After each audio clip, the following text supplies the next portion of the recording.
আহ, হ্যাঁ, দর্শক মন্ডলী, আমরা আবারও দুঃখিত। বেশ কিছুক্ষণ 13 মিনিট লেট হয়েছে। অলরেডি অনেক দর্শক আমাদেরকে ভুয়া ভুয়া বলে গালি দেওয়া শুরু করেছে। এই জন্য অত্যন্ত দুঃখিত। আপনাদের গালি দেওয়ার যথার্থতা আছে, এটা মেনে অধিক নিতে হবে অধিকার আছে। আমাদেরকে।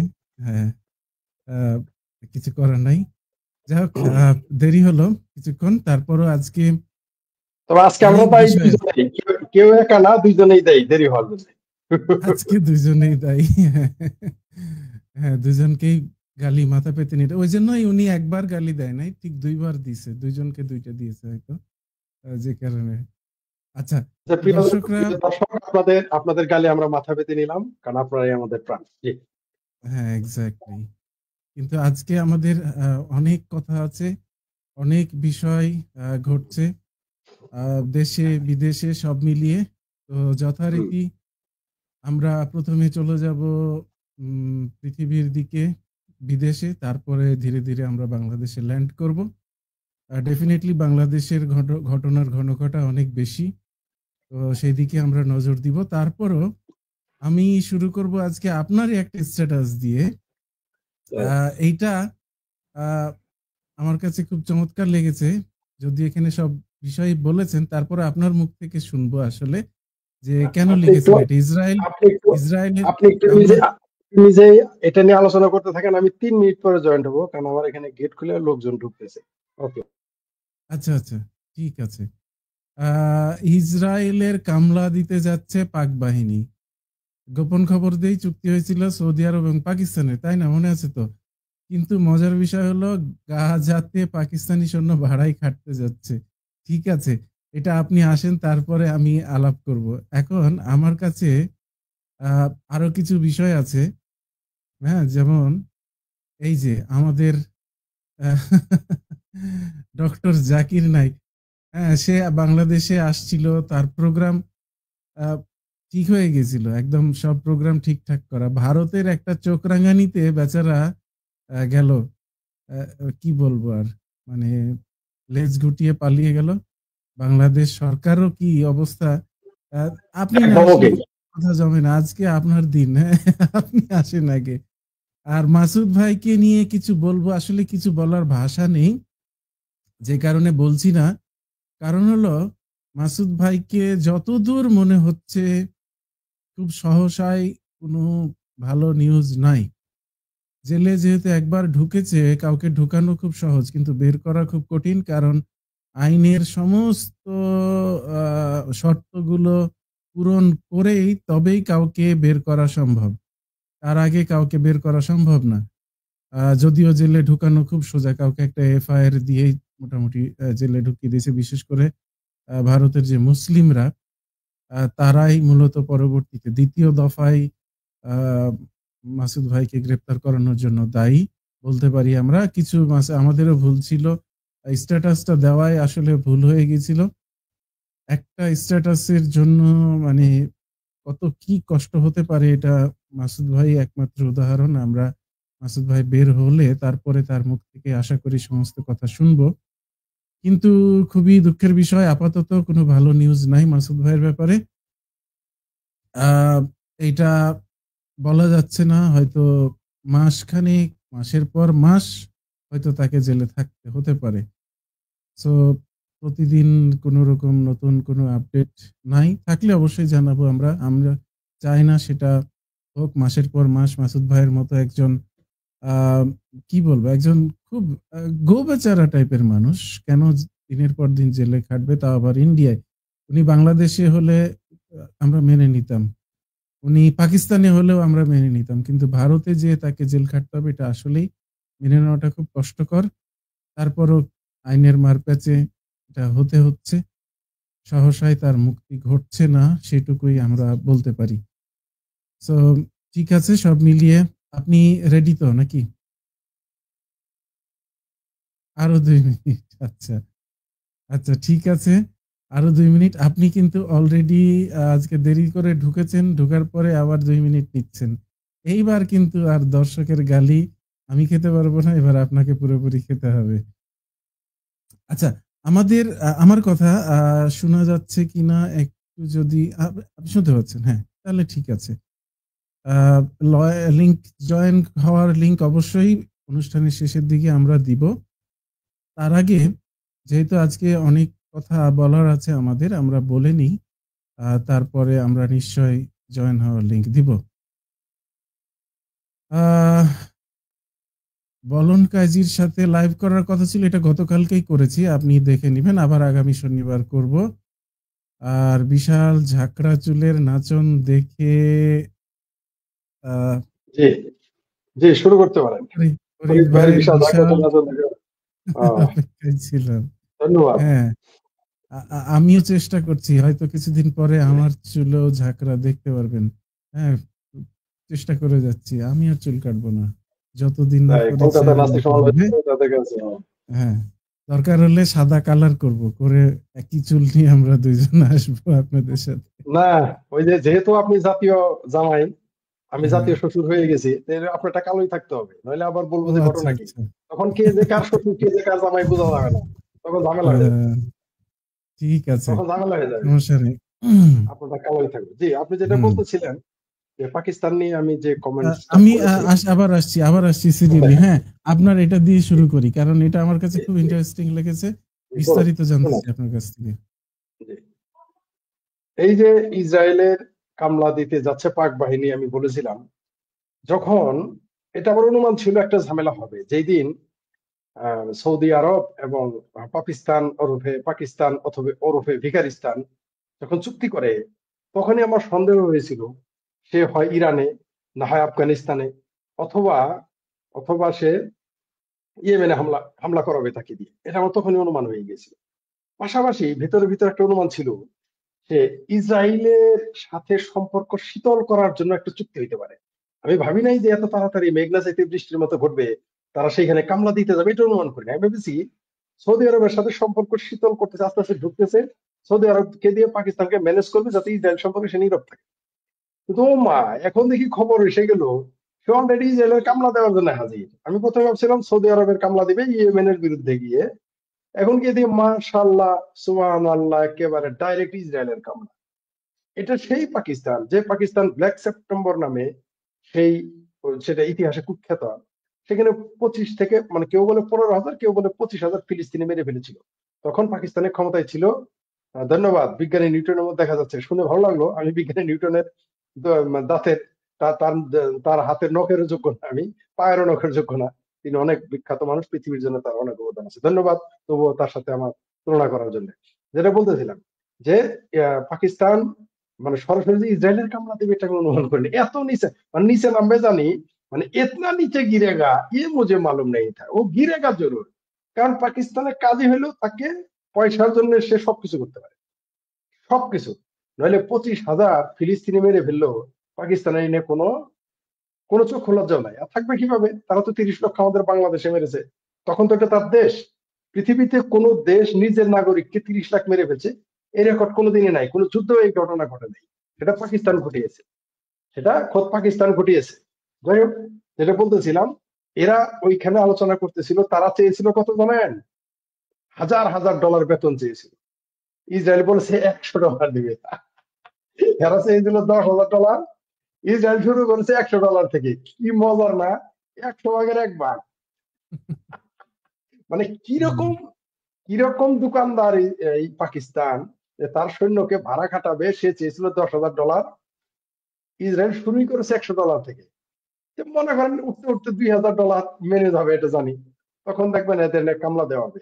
কারণ হচ্ছে ওইখানে প্রেসিডেন্ট ট্রাম্প তিনি চেয়েছেন তার ওইখানে হাউজিং এর ব্যবসা করবে, অন্য কোনো ব্যবসা আরো করবে। তো এগুলো পাহারা দিবে কে? ইসরায়েলি সৈন্য তো যাবে না। কাকে পাঠাবে? পাকিস্তানকে। কার মাধ্যমে? সৌদি আরবের মাধ্যমে। ঠিক যেই কাজটা করেছিল সোভিয়েত ইউনিয়নের সময়। সোভিয়েত ইউনিয়ন যখন আফগানিস্তানে ঘাঁটি করেছিল, দখল করেছিল, বা সোভিয়েত ইউনিয়নের সমর্থিত সরকার ছিল, সেটাকে হঠাতে ঠিক পাকিস্তানকে পাঠানো হয়েছিল। এটা তো আপনাদের সবারই মনে আছে। ওই কাজটা এখানে করাতে চাচ্ছে হামাসকে উস্কা মারতে, এই জঙ্গি হামাসকে উস্কা দিতে আরেক জঙ্গিবাদকে নিয়ে, মানে কুত্তা তাড়ানোর জন্য ইসরায়েল এই ফন্দিটা আসছে সৌদি আরব পাকিস্তানের, সৌদি আরব আর আমেরিকার মাধ্যমে। মানে ইসরায়েলের বুদ্ধিটা দেখেছেন? তাদের বুদ্ধির প্রশংসা করতে হয়। মানে আপনি ইসরায়েলে পছন্দ করেন আর না করেন, তার বুদ্ধির আপনাকে প্রশংসা করতে হবে। কেসটা দেখেন সে কি করতেছে, মানে কুত্তা দিয়ে কুত্তা ছাড়াবে। মানে কোনটা বড় কোনটা ছোট আমরা জানি না। হামাস বড় কুত্তা নাকি এই পাকিস্তান বড় কুত্তা আমরা জানি না, এটা তারা ডিসিশন নেয়। এমনি পাকিস্তানের মানচিত্রটা কুত্তার মতো দেখা যায়। তো আমরা এই জন্য পাকিস্তানকে কুত্তা বলতে চাই। তো এই ছোট কুত্তা হামাসকে বলতে চাই, মানে সন্ত্রাসী জঙ্গি আর কি। তো এই বড় জঙ্গি দিয়ে ছোট জঙ্গিকে দমন করার জন্য পলিসি করে ডাইরেক্ট আনে নাই। প্রথমে সৌদি আরব দিয়ে চুক্তি করাইছে, তারপরে আমেরিকাকে এখানে ইনভলভ করাইছে, তারপরে আস্তে আস্তে আস্তে আস্তে প্রস্তাব দিয়েছে সৌদি আরবের মাধ্যমে, যাতে সেখানে পাকিস্তানি সৈন্য গাজাতে থাকে। মাস্টার প্ল্যানটা তো দেখেছেন।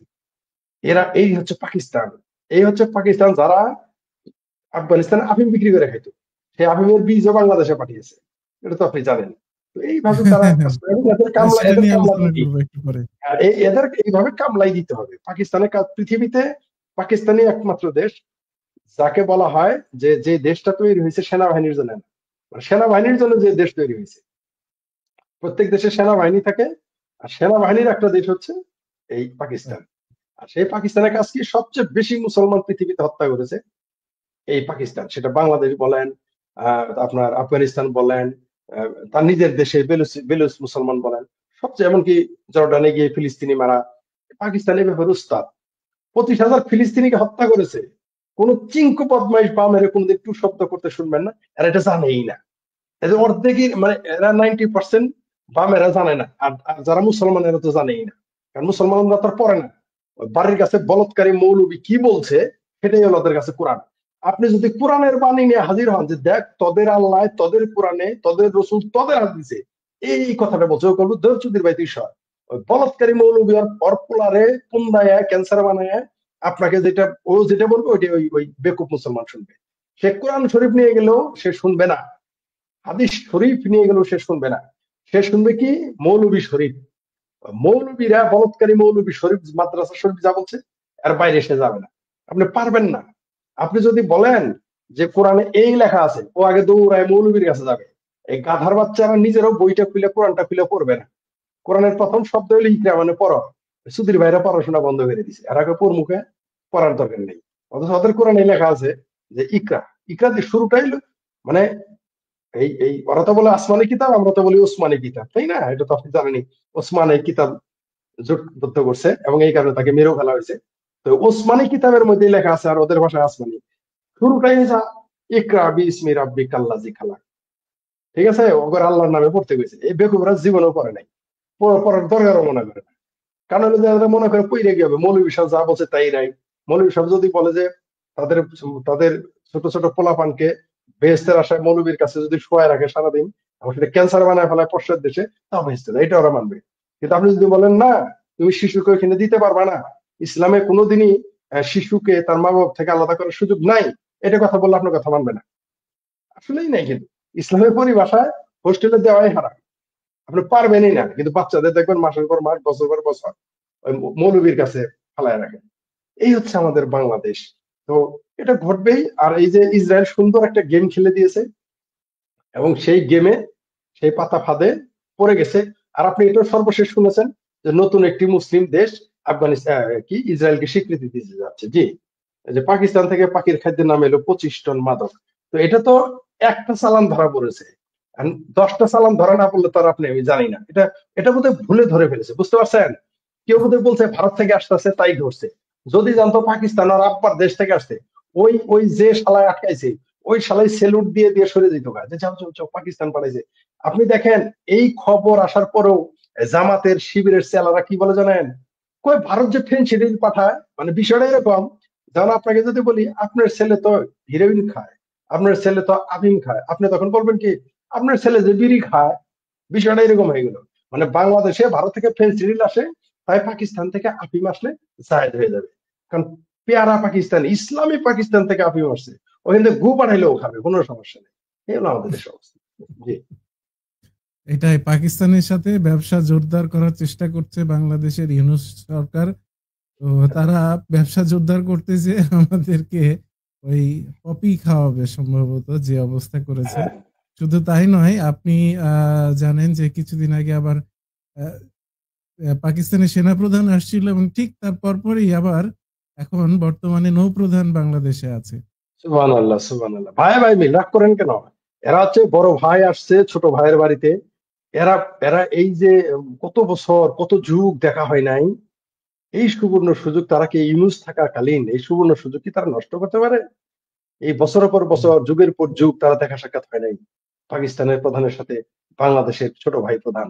একটু মোলাকাত তো হবেই, কারণ এখন দখলে বাংলাদেশটাই তো এখন চালাচ্ছে পাকিস্তানের আইএসআই। এই এখন ওয়াকার সাহেবের হাতেও হাতেও আর নাই। এখন ওয়াকার সাহেবের হাতেও বাংলাদেশের ক্ষমতা নেই, ওই যে ওদের হাতে, ওই যে যেটা আসছে পাকি। একটা জিনিস দেখছেন, বাংলাদেশের কিন্তু মৌলবী বাংলাদেশের যেগুলো সেনাবাহিনীর লোক দেখবেন দেখবেন দাড়ি মারি রাখে, দেখছেন অধিকাংশ। এই দেখেন পাকিস্তানের আসছে হ্যাঁ, প্রধান, তার কিন্তু গালে দাড়ি নেই, ক্লিন শেভ, আপনার মতো ক্লিন শেভ, দেখছেন। কিন্তু বাংলাদেশের দেখেন সব দাড়িওয়ালা, দাড়ি না রাখলে না কি হয়।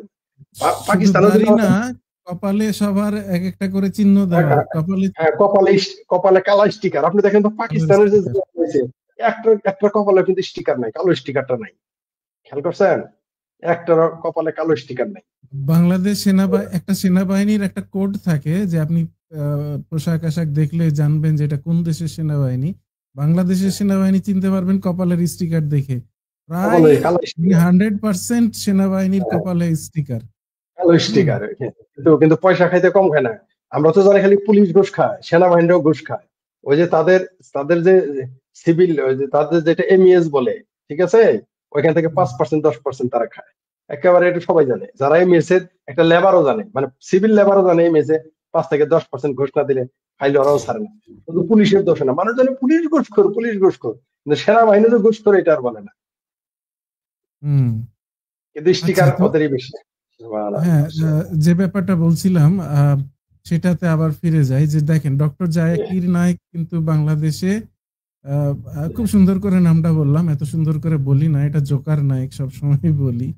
জি লিখা জি আছে জি। পড়তে যে এটা বলে ফেলছি, সরি। তার নামটা ঠিকভাবে বলার জন্য আমি খুবই সরি।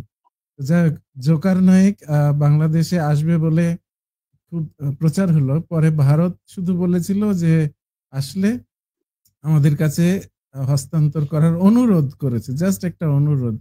কিংবা অনুরোধও না। তারা আশা করেছিল যে হয়তো বাংলাদেশে আসলে তারা আমাদেরকে দিয়ে দিবে।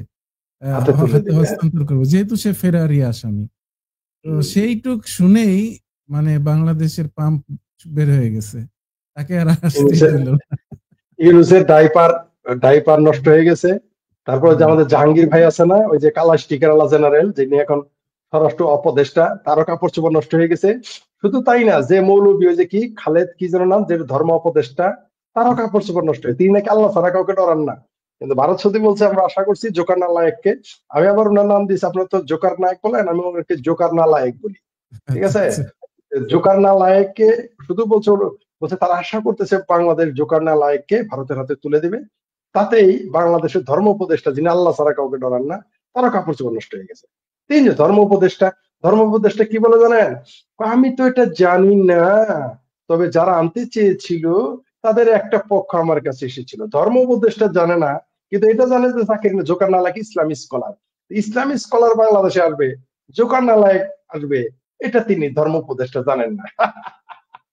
ভারত শুধু বলেছে যে আমরা আশা করতেছি এতে কাপড় চোপড় সবার নষ্ট, এবং হুম। এটাই হবে, ভবিষ্যতে আরো হবে, কাপড় চোপড় না শুধু, আরো কিছু নষ্ট। এই যে একটু আগে আপনি বলছিলেন বাংলাদেশ সেনাবাহিনীর কথা, দেখেন কপালে স্টিকার মারা গুলো আমি একটা একটা লোক হলে স্টিকার, আর গালে দাঁড়িয়ে, আর মোস নাই দাঁড়িয়ে। কিন্তু খেয়াল করছেন আমি আপনি, জাস্ট পাকিস্তানিদের এটা হয় না। বাংলাদেশ সেনাবাহিনী লিখে সার্চ দিয়েছি, ঠিক এরকম ছবি চলে আসছে। আমি যেটা স্টিকার দেখাবো আর সেটাতেই দেখতে হ্যাঁ পাবেন হ্যাঁ হ্যাঁ, স্টিকার ওলা। অদ্ভুত এদের ব্যাপার, স্টিকার আর দাড়ি দুইটাই চলে আসছে, স্টিকার আর দাড়ি। আর সেনাবাহিনীর এরা ভিতরে তো হিজবুত তাহরীরের লোক আছে, এই জন্যই তো এই অবস্থা। হ্যাঁ, এগুলো কোনো রাষ্ট্রীয় আর্মি বলে তো মনে হয় না, এগুলো তো মনে না হয় না, যেন ধর্মীয় আর্মি। হ্যাঁ। হ্যাঁ, বাংলাদেশের প্রত্যেকটা আর্মি তো ধর্মীয় আর্মি। এই দেখেন আরেকজন, এই যে সাবেক জেনারেল, তার স্টিকারটা দেখছেন, এটা আমার দাড়ি নাই, কিন্তু স্টিকারটা কত বড় দেখতে পাচ্ছেন তো। আর স্টিকারটা, মানে স্টিকার হ্যাঁ। থাকবেই, মানে স্টিকার থাকবেই, হুম। বুঝতে পারছেন, স্টিকার মানে থাকবে এরকম একটা সে পরিচয়। আমি বুঝি না যে মানে এরকম একটা খাস, কি বলবো, লাইফে বলে ফেলবো, মানে বোকাচোদা হ্যাঁ, টাইপের লোক একটা এত বড় পদে কিভাবে যাইতে পারে।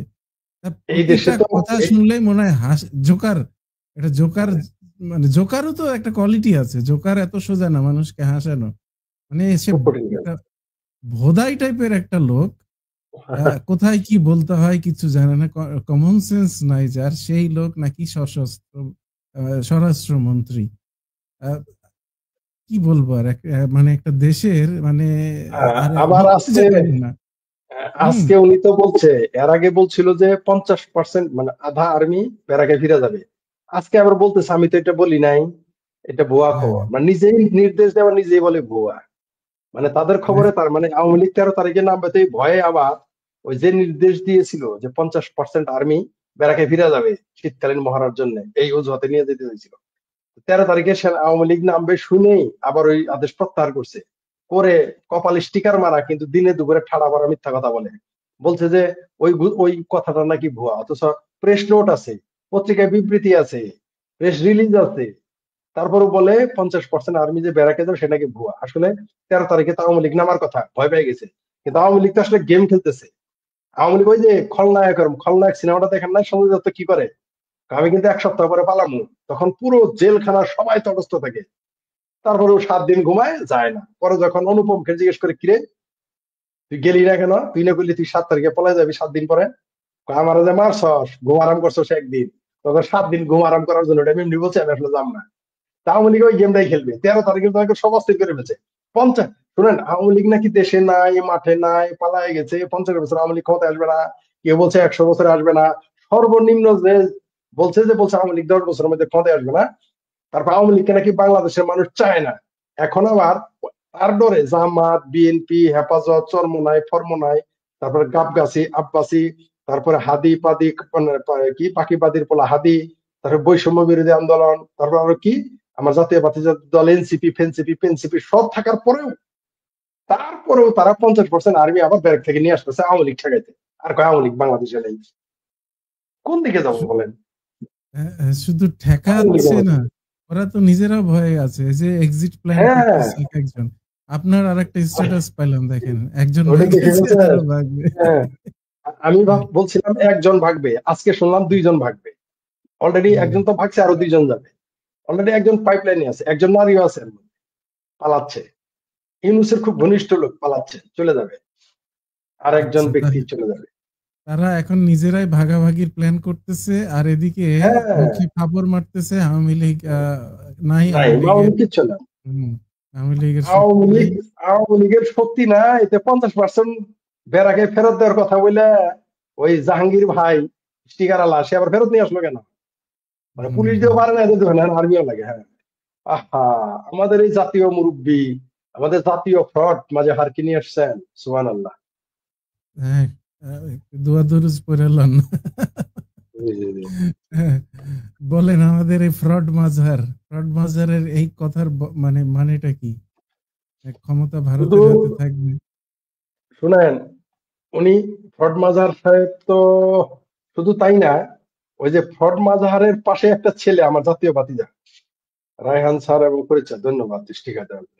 আচ্ছা, ওই যে ফ্রড মাজাহারের পাগড়ির পাশেই যাকে দেখতেছেন আরেকজন সাদা শার্ট গায়ে দেওয়া আমার জাতীয় ভাতিজা, ঠিক আছে, যার হুম, রাজনৈতিক মুসলমানি কয়েকদিন থেকে হয়েছে, তার পাশেই দেখেন আরেক বিশ্ব মা ডার ডট ডট ডট, ওই যে এই যে আরেকটা আছে, এটা হলো কর্নেল হাসিনুর নাকি ফাজিনুর নাকি গাছিনুর, আচ্ছা। আসলে নাম হওয়া দরকার ছিল পাকিনুর, ঠিক আছে, নাম হওয়া দরকার ছিল, উনি নাকি এবার কর্নেল। এর এর বয়ান কি জানেন, এর সারাদিন কাজ হইলো ভারত বিরোধিতা করতে হবে, আর শেখ মুজিব বিরোধিতা করতে হবে, আর আওয়ামী লীগ বিরোধিতা করতে হবে। এর 3টা কালেমা, এই তো পাকি মুসলমান, তো এর 3টা কালেমা, ভারত বিরোধিতা, শেখ মুজিব বিরোধিতা, আওয়ামী লীগ বিরোধিতা, ইসলামের 5টি স্তম্ভ না, কালেমা, নামাজ, রোজা, হজ, যাকাত, ঠিক আছে, তো ভুলে গেছি, অনেকদিন তো মসজিদ টসজিদে যাই না, কয়েক যুগ হলো ভুলতে তো, কালেমা, নামাজ, রোজা, হজ, যাকাত, এটাই তো 5টি স্তম্ভ, তাই না ইসলামের? আপনিও জান না, কিন্তু আপনি আমার, যেহেতু বয়স কম, আমার জামাতা, জাতীয় জামাতা, তা আপনার আগে থেকে তো আমি জানি, আমি ভুলে যাবো আপনার স্মৃতি, 5টাই তো না, কালেমা, নামাজ, রোজা, হজ, যাকাত, আরেকটা আছে বুঝছি, বুঝছি। মাদ্রাসায় পড়ে জিহাদ, আরেকটা মাদ্রাসায় পড়ে ওটা, ওটা স্কুল করতে পারে না, মাদ্রাসায় পড়ে জিহাদ, তো 5টাই জানেন, তাহলে এর এর কালেমা কি জানেন?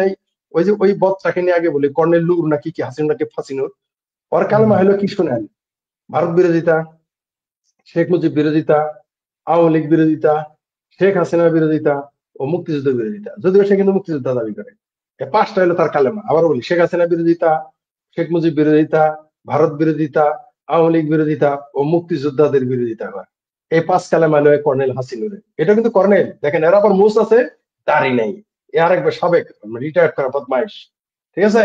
হুম। আর এবার আসে আমার জাতীয় মুরব্বী, এরে মানে অনেক সময় হেফাজতের আমিরের মতো দেখা যায়, আরেক সময় লালনের সন্ন্যাসীর মতো দেখা যায়, কিন্তু আসলে কিন্তু সে দুইটার কোনোটাই না, বদের হাড্ডি, ঠিক আছে। কখনো দেখবেন পিছনে সরস্বতীর মূর্তি রাখে, আর সে যাকে জড়ায় ধরে তার 3 দিন পরে কিন্তু সে জেলে যায়, খুব সাবধানে থাকবেন। ভুলেও আমি বলি যে জাতীয় দামাতজি ভুলেও যদি জড়ায় ধরতে আসে, সাথে সাথে ঘোড়ার মতো লাফ দিয়ে আপনি 3 ফিট মানে 30 ফিট দূরে চলে যাবেন, ঠিক আছে। কারণ এই যদি জড়ায় ধরে নিশ্চিত থাকেন যে আপনার জেল পুলিশে ধরবে। এ যেই দিন ইসকনের নেতা যে কি চিন্ময় কৃষ্ণ দাসকে জড়িয়ে ধরেছে, তার পরের দিনই নাকি 48 ঘন্টার মধ্যে তার কিন্তু জেলে নিয়ে গেছে। সুতরাং সাবধান থাকবেন। আর জাতীয় ভাতিজার কথা বাদ রাখলাম, যেহেতু 2 মুরব্বীর কথা বলতেছি এখন। এই এমনি ভাতিজার বলছেন কথায় যে আসছি, একটু পরে আসছি। আপনি আচ্ছা, ঠিক আছে মুরব্বিটা ঠিক আছে। বলে নিন, এরপরের এমন পাশেরটা মুরব্বী আসছি। হ্যাঁ। এই এই এই এই এই মানে গালি আসতেছে, দিতে পারলাম না, আপনি জামাই মানুষ, আপনার সামনে গালি দিতে লজ্জা পাই। নির্বাচন হলে ক্ষমতা ভারতের হাতে থাকবে, ফ্রড মাজাহার। অথচ এই শুয়োর, এই গিদর, এই চিঙ্কুমাম গিদর, এই ফ্রড মাজাহার বলছে যে বাংলাদেশে ভোট, ভাতের আগে ভোট দরকার। যখন আওয়ামী লীগ ক্ষমতায় থাকে, এই হারামিদের, এই চিঙ্কুমামদের, এই বদমাইশ গুলোর নির্বাচন দরকার। যখন আওয়ামী লীগ ক্ষমতায় থাকে তখন এদের জন্য গণতন্ত্র দরকার। যখন আওয়ামী লীগ ক্ষমতায় থাকে তখন ফ্রড মাজাহারের মতো বদমাইশ গুলোর আইন আদালত দরকার। যখন আওয়ামী লীগ ক্ষমতায় থাকে তখন বাংলাদেশে বাক স্বাধীনতা দরকার। যখন আওয়ামী লীগ ক্ষমতায় থাকে তখন এই ফ্রড মাজাহার এবং তার গ্যাংদের, তার চেলাপেলাদের তখন মনে হয় যে বাংলাদেশে এখন ন্যায় বিচার প্রতিষ্ঠিত হওয়া দরকার। যখন আওয়ামী লীগ ক্ষমতায় থাকে তখন এই বিশ্ব মাদার ফাঁকা ফ্রড মাজাহারদের মনে হয় যে বাংলাদেশে এই মুহূর্তে বাক স্বাধীনতা, গণতন্ত্র, ধর্মনিরপেক্ষতা, তারপর আইন আদালত, বাক স্বাধীনতা সবকিছু দরকার। যখন আওয়ামী লীগ ক্ষমতায় না থাকে তখন বাক স্বাধীনতার দরকার নেই, তখন গণতন্ত্রের দরকার নেই, তখন ভোটের দরকার নেই, তখন ইলেকশনের দরকার নেই। এই হলো সেই ফ্রড মাজাহার।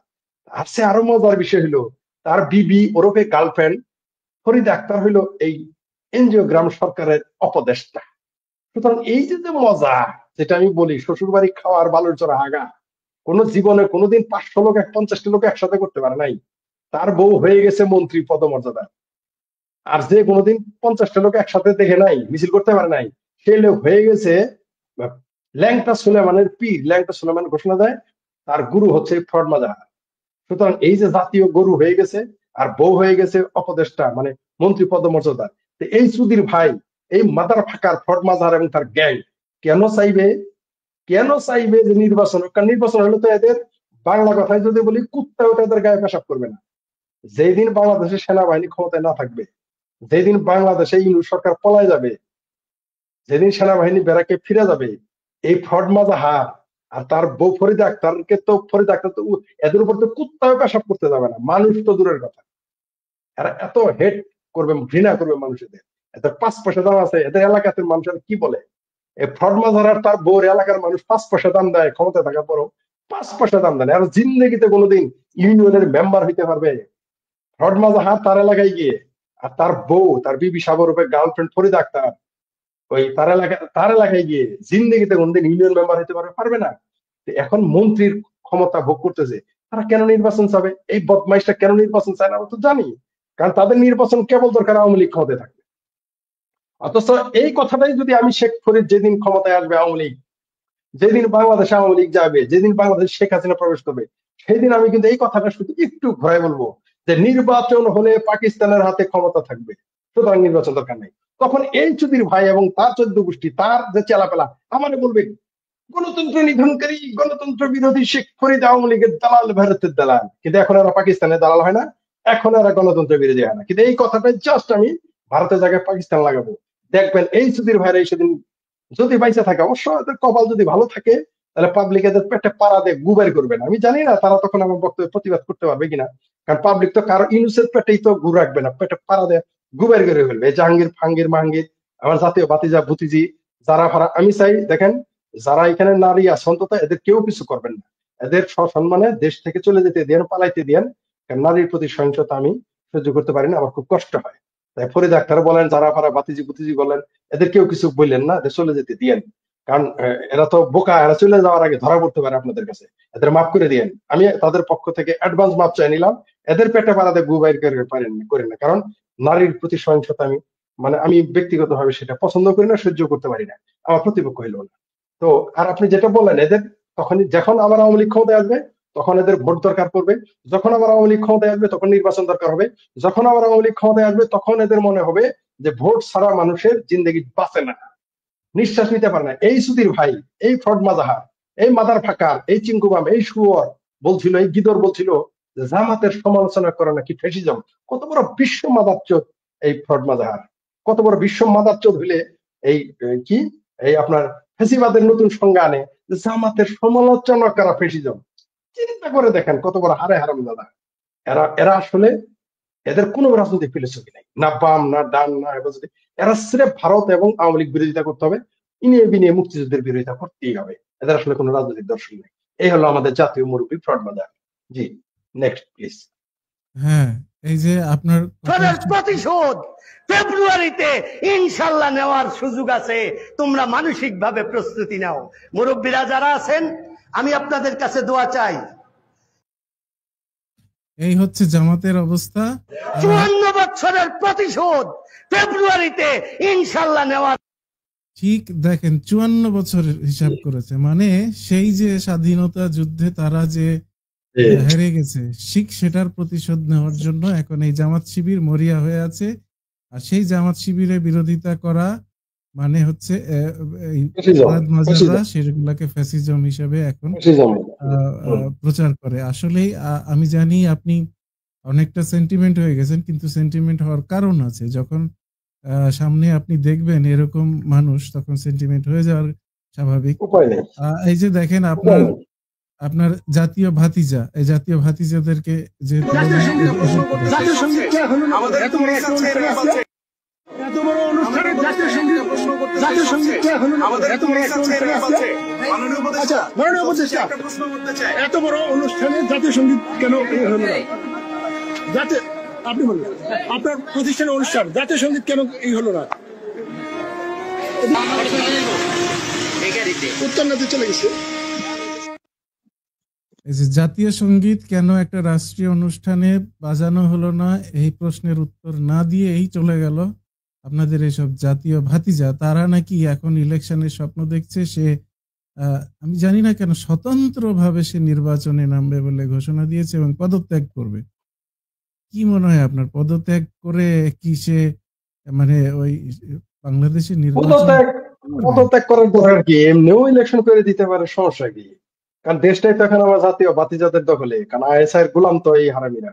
আমার এই ভাবির পোলা কি যেন নামের ভুলে গেছে, আমার অনেক ভাবি তো, কয়টা ভাবি নাম বলবো, আচ্ছা কি যেন, এই যে আমার এই ভাবির পোলা আসিফ, আমার এই ভাতিজা, ঠিক আছে, এই ভাতিজা এই ভাতিজায় যে নির্বাচন করতে চায়, পদত্যাগ করতে হবে কেন? দরকার কি? ওই অ্যাটর্নি জেনারেলের মতো বলুক বাংলাদেশে আইনে এই আছে থেকেই নির্বাচন করা যাবে, তাই তো হয়ে যায়।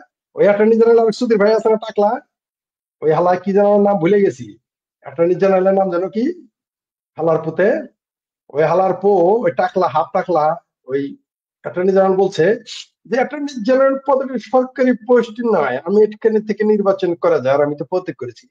মানে এগুলো সব হচ্ছে জামাতের পাঁচ মুখ। এরা জামাতের বিভিন্ন মুখ বিভিন্ন জায়গায়, লেজ এবং মুখ বিভিন্ন জায়গায় রেখে দিয়েছে।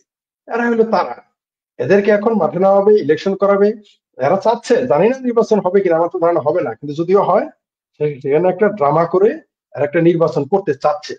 তো করতে দেন, কারণ এদের পাপের 16 কলা তো পূর্ণ হয়ে গেছে, এখন 32 কলা পূর্ণ হইতে দেন, কারণ এদের কপালে তো বহু শনি আছে, বুঝতে পারছেন? আমরা জিন্দগি ভর রাজনীতি করে একটা এলাকার মেয়র ইলেকশন করার সাহস পাই না, যে এত বড় যোগ্য হয়েছি নাকি? মেয়র ইলেকশনের নমিনেশন কোনদিন কিনি নাই নিজের এলাকায়, বয়সটা করে কম হয়, রাজনীতির বয়স তো কম হয় না, কিনি নাই কেন? যে না, আমি এমপি হওয়া তো দূরের কথা, আমরা চিন্তা করেছি যে না, একটা এলাকার মেয়র হওয়ার যোগ্যতা আমার নাই, কেন আমি সেটা করতে যাবো? কারণ আমার চেয়ে যোগ্য লোক আছে। কিন্তু জাতীয় ভাতিজারা সরাসরি আসছিল চাকরি নিতে এসে মন্ত্রী হয়ে গেছে। এখন শখ হচ্ছে, আমার ভাবির পোলা আসিফের শখ হইতেছে যে এই ইলেকশন করবে, সে এমপি হবে আবার মন্ত্রী হবে। যাই হোক, আসতে দেন 16 কোলা। আবার কি লিখছে 13 নম্বর, কি 13ই নভেম্বর আওয়ামী লীগ মাঠের জনগণ প্রতিশোধ নেবে। এটা কেরা? এটা আবার কোন বাতিজা আমার? এটা আবার এটা কোন আর ভাবির? একটা এইটা এটা আবার একটা কোন নতুন ভাবির? নতুন এটা আবার কোন ভাবির বলা? পাগলের আমদানি আর কি। একে আগে দেখিনি। হ্যাঁ। সে হচ্ছে ডাকসুর আন্তর্জাতিক সম্পাদক খান ও জসিম। হুম। তাই নাকি? ও, আন্তর্জাতিক ডাকসুতে খ্যাত একটু সম্পর্ক। জয়লাভ করে সে বাংলাদেশ জয়লাভ করে ফেলেছে সে। ও, না ঠিকই আছে, এরা তো এলাকায় গিয়ে তো মেম্বার হইতে পারবে না। তো নীল ক্ষেতের থেকে ব্যালট পেপার আইনা জামাতি এবং তুরস্কের এবং তুরস্কের টাকায় ব্যালট পেপার বানাইয়া সে তো বিরাট বড় নেতা হয়ে গেছে। মানে কেসকি বান্দির পোলা সুলতান খা হয়ে গেছে। এখন কথাই বলবে আওয়ামী লীগের মাঠে নামলে জনগণ প্রসিদ্ধ নেবে। বেটা আওয়ামী লীগ জনগণ না? আওয়ামী লীগের পক্ষে জনগণ নাই? তোদের চিনে কে বেটা? নিজের এলাকায় জানা বেটা নিয়ে। আমার ভাবির পোলারে বলেন না যে ওর মায়ের হাঙ্গা দিলেও মানুষ ভোট দিবে কিনা। ওর মায়ের যদি 50 বার হাঙ্গা দেয় পাবলিক করে মেম্বার বানাবো। এই আসিফ বলেন আর এটার নাম কি জসিম। আমার আমার ভাবির পোলা জসিম, আরেক ভাবির পোলা আসিফ। এদের বলেন তোর এলাকায় গিয়ে নির্বাচন কর, তোর মায়ের 100 বার হাঙ্গা দিলে 100 ভোট পাবি কিনা। আমি দুঃখিত এই কথাটা বলার জন্য। অনেকে আবার এটাকে নারীবাদের মধ্যে নিয়ে ঢুকান না। কারণ হলো যে আমাদের দেশে না, শেষ করেন সরি। জি, ওটাই বলতেছি। আবার এটা আপনারা ভুল ব্যাখ্যা করেন না। কারণ অনেকে বলতে পারে যে আমরা তো নারীবাদী মানবতাবাদী মানুষ, কেন বলি ওর মায়ের হাঙ্গা। আর বাপের হাঙ্গা তো বলতে পারি না, তাহলে আরো বেশি সমস্যা। আর বাপের কেন আমি 100 হাঙ্গা করাবো, তাই না? আচ্ছা জি, দেখান। হ্যাঁ, এই যে যে কথা বলছিলেন নির্বাচনের খবর নাই, কিন্তু নির্বাচন নিয়ে অলরেডি জামাতের মধ্যে কামড়াকামড়ি শুরু হয়ে গেছে। আসসালামু আলাইকুম। বসেন বসেন বসেন বসেন বসেন। সভাপতি সভা পরিচালনা করবে। সভাপতি সভা পরিচালনা করবে। সভাপতি সভা পরিচালনা করবেন। এদিকে হ্যাঁ, আরো কয়েকটা আমি দেখিয়ে নি, দাঁড়ান। এই যে জি। শুধু ওগুলোই না, যারা ছিল এই জুলাই যোদ্ধা বলে এতদিন নিজেদেরকে পরিচয় দিত, তারাও এখন রাস্তায় নেমে এসেছে। এক এক জুলাই যোদ্ধা অন্য জুলাই যোদ্ধাদের মানে কি বলবো, আর খারাপ কথা বাদ দিই, একজন আর একজনের পিছনে লেগে গেছে।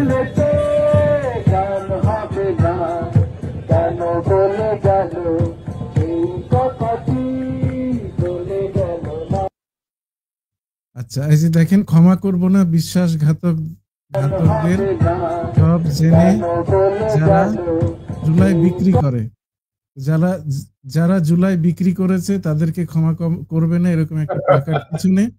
হ্যাঁ, তো আহ, আমার মনে হয় না আওয়ামী লীগকে কিছু করা লাগবে। এরা এরা নিজেদের মাথা নিজেরাই ফাটাই দিবে কয়দিন পরে।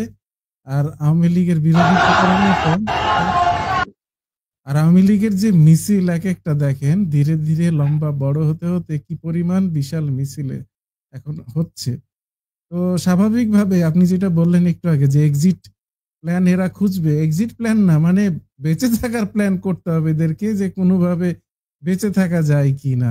মানে এই জনগণ যদি একটু করে ফু দিয়ে দেয় তাহলে এরা উড়ে যাবে। তো দেখাই একটু।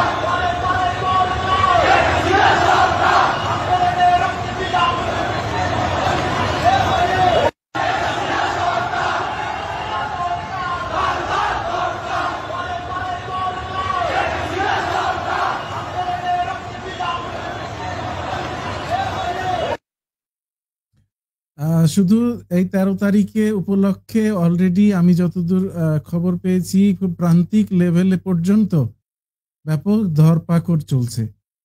জি, ব্যাপক আমাদের জামালপুরে অ্যারেস্ট করা হচ্ছে। হ্যাঁ, তো ব্যাপক ধরপাকড় শুরু হয়ে গেছে। ক্ষমতাসীনরা ভয়ে আছে, কারণ এত ব্যাপক জনগণের অংশগ্রহণ তারা কোনোভাবেই সামাল দিতে পারবে না। তো জি, সব মিলিয়ে অনেকগুলো ক্লিপস দেখালাম, আপনার অভিমত বলেন। শোনেন, আপনি বললেন ক্ষমতাসীন, আমি একটা প্রতিবাদ করলাম তীব্র। বলেন যে ক্ষমতা দখলকারী। ক্ষমতাসীন তো ভালো জিনিস, ক্ষমতায় তো যে কেউ ভোটে ক্ষমতা যেতেই পারে, কিন্তু এরা তো ক্ষমতার দখলকারী বলতে হবে। যাই হোক, দুঃখিত এটা সাহেব, এটা বড় করে দেওয়ার জন্য। কিছু মনে করেন না, আপনি আমাদের জাতীয় জামাই, আমি আপনার জাতীয় শ্বশুর, সুতরাং এটা আমরা আলোচনা করতেই পারি। Don't mind please. যেটা বললেন, এরা আওয়ামী লীগের মিছিল তো শুরুই হয় নাই। আমি তো বলেছি আওয়ামী লীগের মিছিল কিছুই শুরু হয় না, এগুলো ট্রেলারও দেখাচ্ছে না। ট্রেলারও আওয়ামী লীগের ট্রেলার দেখাইলেও এর চেয়ে ভয়ঙ্কর ব্যাপার। এরা তো শুধুমাত্র বলেছে না, আমি তো বলেছি খলনায়ক সিনেমার শেষ সংযুক্তের মতো একটু নাটক করতেছে। নাটকে এদের ঘুম হারাম হয়ে গেছে। এই যে দেখেন নানক সাহেব ঘোষণা দেওয়ার পরেই প্রথমে বললো সেনাবাহিনী ফিরে যাও, এখন বললে আর যাবে না। আপনি বুঝতে পারতেছেন না? মিটিং তো রাখে না, আওয়ামী লীগ মাঝে মাঝে এরকম ঘোষণা দিলে। আর আমি মনে করি কি জানেন, আর যদি আওয়ামী লীগের কর্মীরা খুবই নির্যাতিত নিপীড়িত, শুধু আওয়ামী লীগের কর্মী না, সাধারণ মানুষ সহ মুক্তিযুদ্ধের পক্ষের মানুষ অনেক নিপীড়িত নির্যাতিত, সেটা সব দিক দিয়ে, রাজনৈতিক ভাবে, অর্থনৈতিক ভাবে, সব দিক থেকেই। তারপর আমি চাই কি জানেন, আর কিছুদিন এরা ক্ষমতায় থাকুক। কারণ আর কিছুদিন ক্ষমতায় থাকলে আওয়ামী লীগ লাগবে না। বিশ্বাস করেন, 16 মাস তো হয়ে গেছে, আর যদি 6 মাস যায় আওয়ামী লীগ লাগবে না। শেখ হাসিনা ডাক দিতে হবে না, আওয়ামী লীগ লাগবে না, যুবলীগ লাগবে না, ছাত্রলীগ লাগবে না। পাবলিকই নাম দিবে, পাবলিকই জয় বাংলা স্লোগান মাঠে নেমে যাবে, পাবলিকই শেখ হাসিনার নামে স্লোগান দেবে। আমি লিখে দিলাম আপনাকে, এই সরকার যদি তথাকথিত জবরদখলকারী এই এনজিও গ্রাম সরকার যদি আর 6 মাস, আর 6টা মাস অপেক্ষা করেন, আমি শেখ ফরিদ আপনার চ্যানেলের মধ্যে বলে দিলাম, জনগণ বলে আমার অনেক কথা নাকি হনুমানের অনুমান, আমার অনুমান নাকি হনুমানের মতো সত্য হয়ে যায়। আমি বলে দিলাম আপনাকে, এই 6 মাস পরে সাধারণ জনগণ রাস্তায় মহিলারা নেমে আসবে, পেটা বেঁধে আওয়ামী লীগ না আসবে, আওয়ামী লীগ আসতে হবে না। আর আমি দোয়া করি আওয়ামী লীগ একটু ধৈর্য ধরুক, আওয়ামী লীগ একটু দেরি করুক, পাবলিক বুঝুক যে বাংলাদেশে কার ক্ষমতায় আসা উচিত। আরো ভালো হইতো যদি সত্যি ফেব্রুয়ারি একটা নির্বাচন হয়, কোন না কোন সরকার তথাকথিত এই এনজিও গ্রাম সরকার, বিএনপি, জামাত, হেফাজত মিলে, চরমনাই, ফরমনাই, কর্মনাই, তারপর কি কি এনজিপি মেনজিপি, আমার ভাবির ফলাদের দল, এরা সবাই মিলে একটা দল গঠন করুক, একটা সরকার গঠন করুক। আমি এটা চাই। যদি এটা আমার সাথে অনেকে দ্বিমত, আমি চাইতেছি কেন, পাবলিক আর একটু বুঝতো কেমন মজা লাগে, কত ধাও মেনে পারি তাও মেনে রাইস। এই জন্য এটা আওয়ামী লীগের একটু ধৈর্য ধরা উচিত, আরো 16 মাস ধৈর্য ধরা উচিত। তাহলে আওয়ামী লীগ আগামী, আমি যেটা আগেও বলেছি এখনো বলি, 15 থেকে 20, মানে যত মাস দীর্ঘ হবে আওয়ামী লীগ তত বছর, মানে এখন আওয়ামী লীগ যদি 1 বছর 1 মাস ছাড় দেয়, বিনিময়ে সে 1 বছর বেশি ক্ষমতায় থাকবে। অর্থাৎ সে 16 মাসে বলছি 16 বছর, আর 16 মাস যদি যাইতে দেয় তাহলে 32 বছরে আওয়ামী লীগ ক্ষমতায় থাকবে। আমি ফরিদ আপনাকে বলে দিলাম। এখন জানি না আওয়ামী লীগ কি পলিসি নেবে, আর জনগণ আদৌ এত ধৈর্য ধরবে কিনা। জনগণ অতিষ্ঠ হয়ে গেছে। আওয়ামী লীগের পলিসি আমি যতদূর দেখছি, এতদিন কোনো শীর্ষস্থানীয় নেতা কোনো প্রোগ্রাম কিংবা কোনো কর্মসূচিতে অংশগ্রহণ করেনি, কিন্তু এবার আমরা দেখছি যে শীর্ষস্থানীয় নেতারা বলছে লকডাউনের কথা 13 নভেম্বর। সুতরাং বলা যায় যে আওয়ামী লীগ দলীয়ভাবে সক্রিয় হচ্ছে। আমরা এই ভিডিওটা একটু দেখে নিই। লকডাউনের অর্থ হলো যে সমস্ত কিছু বন্ধ করে দেওয়া। সুতরাং বাংলাদেশে আওয়ামী লীগের পক্ষ থেকে এই আহ্বান জানানো হয়েছে 13ই নভেম্বর, এবং এই অবৈধ, অগণতান্ত্রিক, অসাংবিধানিক সরকারের যে একটা ষড়যন্ত্রমূলক নিপীড়ন, নির্যাতন, আওয়ামী লীগের দলীয় নেতা কর্মী এবং দেশকে ধ্বংস করে দেওয়া, মুক্তিযুদ্ধকে আজকে ধূলিসাৎ করে দেওয়ার যেই ষড়যন্ত্র করছে, এবং সবশেষে একটা পাতানো নির্বাচনের খেলা বাংলাদেশের মানুষকে দেবার ষড়যন্ত্রে লিপ্ত রয়েছে।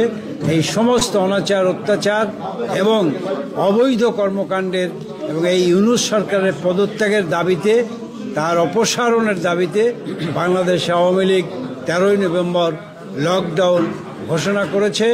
এবং তাতে আমরা মনে প্রাণে বিশ্বাস করি যে শ্রমিক তার কারখানা থেকে বেরিয়ে আসবে, শ্রমিকের সেই কারখানার চাকা তারা বন্ধ রাখবে, রিকশার চাকা বন্ধ থাকবে, দোকানপাট বন্ধ থাকবে, কোনো যানবাহন চলবে না, এবং সেদিন সারা ঢাকা সহ সারা বাংলাদেশে পূর্ণাঙ্গ লকডাউন কর্মসূচি পালিত হবে। বাংলাদেশে এখন যা কিছু হচ্ছে সবই হচ্ছে 1971 সনের পরাজয়ের প্রতিশোধ নিতে।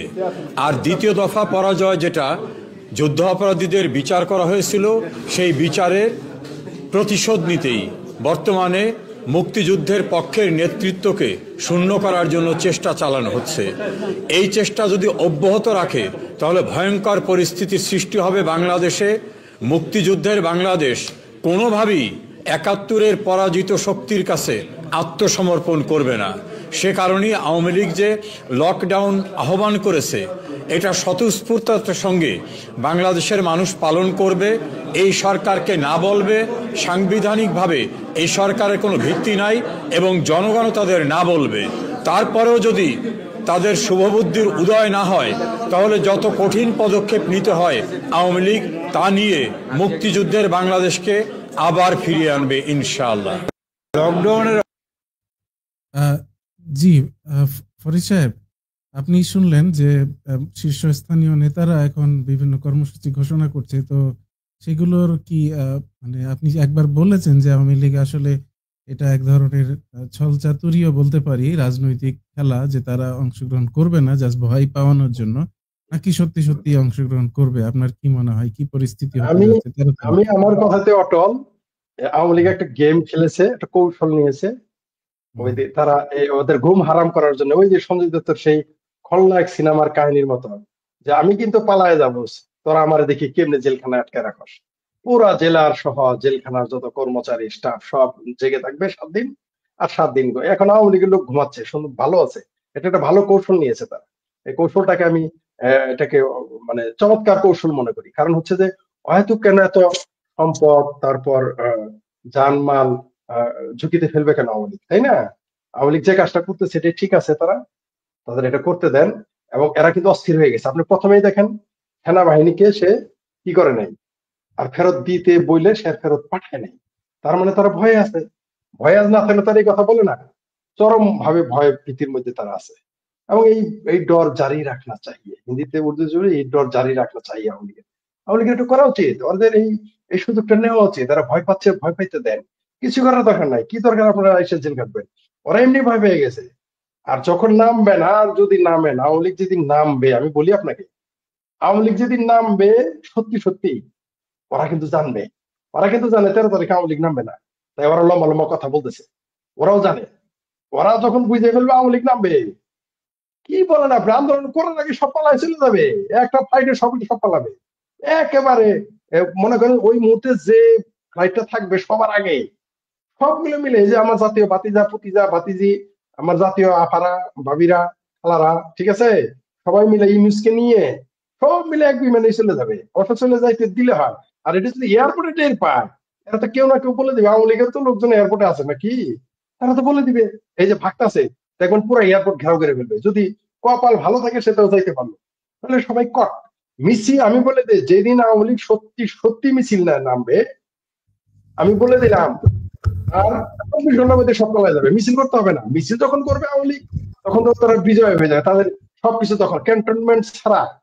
আমি বলে দিই, যেদিন আওয়ামী লীগ মিছিল করবে সেদিন দেখবেন সচিবালয় সহ, সচিবালয় তখন করতে হবে না। সচিবালয়ের পিয়ন থেকে শুরু করে সিনিয়র সচিব সবাই হাল্লা করে তাকিয়ে আছে, কখন আওয়ামী লীগ আসবে, ওয়েলকাম।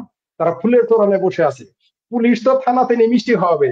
ছাত্রলীগ, যুবলীগ, এখন আপনাদের যতই মারুক ভাই, জীবন বাঁচানোর জন্য অনেক কিছু করার লাগে।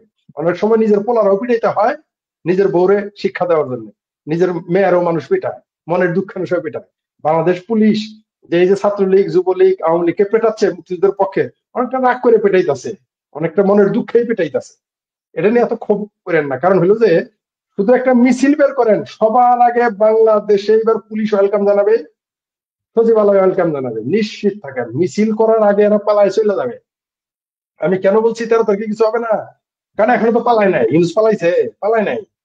দেখবেন সব পালায় যাবে। এই সেনা প্রধান থেকে শুরু করে যত এগুলো আছে, যে তারা উপদেষ্টা, উপদেষ্টা যারা আছে, অর্থাৎ ইউনুস গ্যাং এর যারা সরাসরি সুবিধাভোগী, সব পালায় যাবে। এমনকি জামাতের নেতারা পালায় যেতে পারে 75-এর মতো। 71 একবার পালাইছিল, ঠিক আছে, 75-এর পর আসছে। ওরকম এরাও পালায় পাকিস্তান চলে যেতে পারে। কেউ কেউ যে পাকিস্তানি জাহাজ আছে না, পানির জাহাজ, অনেকে তো যাইতে পারবো না। ওই যে মামুনুল, ফামুনুল, গামুনুল যারা আছে, এরা দেখবেন যে পানির জাহাজে যাবে। এরা তো টের পাবে না, এদের তো খোঁজ। এই দেখেন মৌলবীদের কিন্তু বলির পাঠা বানাবে। অন্যান্য যারা কাজের কাছে, এই যেমন আলী রিয়াজ পালাইছে, টের পাইছেন আপনি? টের পান না? আমরাও টের পাইনি। আমরা যে চোখ রাখিয়ে দিচ্ছি এতগুলা, আমরা বুঝতেই পারিনি শালা পালাই গেছে। পালাই যাওয়ার 24 ঘন্টা পরে জানছি কেসটা, বুঝছেন তো?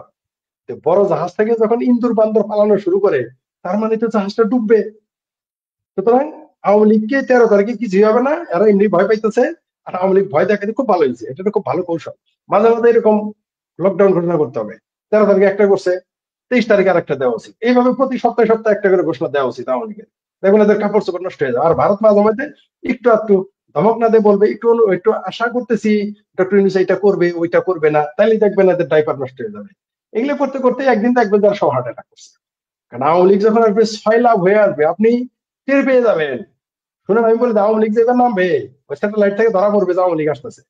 ওই স্যাটেলাইট থেকে দেখা যাবে আওয়ামী লীগের জনগণ মাঠ দিলাম পিপিলিকার মতো আসবে, পিপিলিকার মতো আসবে। আরে ভাই আমাদের জামালপুর থেকেই তো 50,000 আসবে, মানে সরি আমাদের সরিষাবাড়ি থেকে 50,000 আসবে এক উপজেলা। পুরো জামালপুর জেলা যদি আপনি হিসাব করেন কমপক্ষে 3 থেকে 4 লক্ষ লোক জামালপুর থেকে যাবে ঢাকা শহরে মিছিল করতে, পায়ে হেঁটে যাবে। আপনি কি বলেন? আপনি বলতেছেন গাড়ি দিয়ে বেতা দিবে আর পায়ে হেঁটে লং মার্চ শুরু করে দিবে। এরকম সারা দেশ থেকে এক জেলা থেকে যদি 5 লাখ আসে বা 3 লাখ আসে, তাহলে 64 জেলা থেকে কত আসবে হিসাব করছেন আপনি? এইভাবে লোকজন আসবে। সুতরাং এটা আমি একটু ভাবতেছি না। তবে এদের আওয়ামী লীগের গেম প্ল্যানটা আমার ভালো লাগছে। এবার ঝুঁকি কম, ইনভেস্ট কম, ফায়দা বেশি, বহুত ফায়দা हो रहा है, ফায়দা होने दीजिए। আচ্ছা, ঠিক আছে, দেখা যাক। খুব বেশি দেরি নেই, আর কিছুদিন পরে আমরা দেখতে পাবো। এই বিষয়টা নিয়ে কি আপনি কিছু বলতে চান কি না? কারণ দেখান দেখান। হ্যাঁ হ্যাঁ, শিক্ষকদের উপরে তো হামলা হয়েছে, আপনি জানেন। কামানে, কাঁদানে গ্যাস থেকে শুরু করে জল কামান, এবং আমি যতদূর জানি পঞ্চগড়ের এক শিক্ষক মারাও গিয়েছেন। তো এই যে দেশব্যাপী মানে শিক্ষকদের উপর নির্যাতনের বিরুদ্ধে এক মানুষ ফুঁসে উঠেছে, তো এটার ব্যাপারে আপনি যদি কোনো মন্তব্য করেন। শিক্ষকদের ব্যাপারে কি বলবো? এই শিক্ষকদের সরকারই তো এখন ইউনূস সরকার, এরাই তো এদের সমর্থন দিয়েছে। এটা আমি বলি নাই, কিন্তু তারাই বলেছে আমরা এই সরকারকে সমর্থন দিয়ে ভুল করেছি, বলে নাই? তো এটা আমি নিশ্চিত যে এটা তো প্রতিটা পক্ষ যারা যারা এই সরকারকে সমর্থন দিয়েছিল প্রাথমিক অবস্থায়, আমার মনে হয় এখন প্রত্যেকেই এই সরকারের বিরোধিতা করতে বাধ্য হচ্ছে। যারা একেবারে সরাসরি সরকারে যুক্ত আছে তারা বাদ দিয়ে বাকি সবাই কিন্তু অলরেডি পল্টে গেছে। তো তার মধ্যে শিক্ষকও বাদ যায়নি। কিন্তু যে নির্যাতন করা হচ্ছে যেভাবে একেবারে সন্ত্রাসীদের মতো করে, সেইটা তো খুবই দৃষ্টিকটু। এবং এটা এখন ওই যে আপনার একটা মানে আপনি যদি আমার জাতীয় দামাত হন, তাহলে ওই যে আসমানি আপা, যে আপনার জাতীয় ফুফু, ওই যে যিনি বললেন আসমান কাঁপে না, আপনার ফুফুর শাশুড়ি আর কি, আসমান কাঁপে না বলছিল না, আসমান কাঁপে না। এখন কি আসমান কাঁপে না? সে শিক্ষিকা এখন কোথায়? উনি এখন কোথায়? উনার এখন আসমান কাঁপে না? ছাত্রদের মারলে যদি আসমান কাঁপে, তাইলে শিক্ষকদের মারলে তো আল্লাহর কুরসি সহ কাঁপার কথা। ছাত্রদের মারলে যদি আসমান কাঁপে, সে আসমান কাঁপানি ম্যাডাম যে সুন্দর করে অভিনয় করে করে বললেন, তার বাবা আবার এখন বিএনপি নমিনেশন পেয়েছে, দানের শীষে নমিনেশন। আমরা নাটক তো বুঝি। তাহলে এখন আসমান, ছাত্রকে মারলে যদি আসমান কাঁপে, শিক্ষককে মারলে তো খোদার কুরসি কাঁপার কথা, খোদার আরশ কুরসি লৌহ কলম সবকিছু নড়াচড়া করার কথা, উড়ে যাওয়ার কথা। কই এখন তো তাদের আমি খুঁজে পাই না। আর যে সুধীর ভাই শিক্ষক একটা জাবির কি জাহাঙ্গীরনগর বিশ্ববিদ্যালয় সুধীর ভাই বলছিল না যে আমি দুঃখিত থাকে, আমি শিক্ষকদের সবচেয়ে বেশি শ্রদ্ধা করি, কিন্তু এবার আমি দেখছি শিক্ষকেরা কথা বদমাইশ। তিনি নাকি বলছে এই মৃত্যু উপত্যকা আমার নয়, এই উপত্যকা এখন কার? এই ইউনূসের উপত্যকা কার? সে কোথায় এখন? জাপান গিয়ে পালাইছে। ঠিক আছে, এখন সেই জাবির সেই উপত্যকা আল্লাহ এখন জাপান যায় থাকে। এই হচ্ছে বাংলাদেশ। এদের এদের গণতন্ত্র, এদের সংবিধান তারা মানেই না। এদের গণতন্ত্র, এদের বাক স্বাধীনতা, এদের ভোটাভুটি, এগুলো সব সিলেক্টিভ।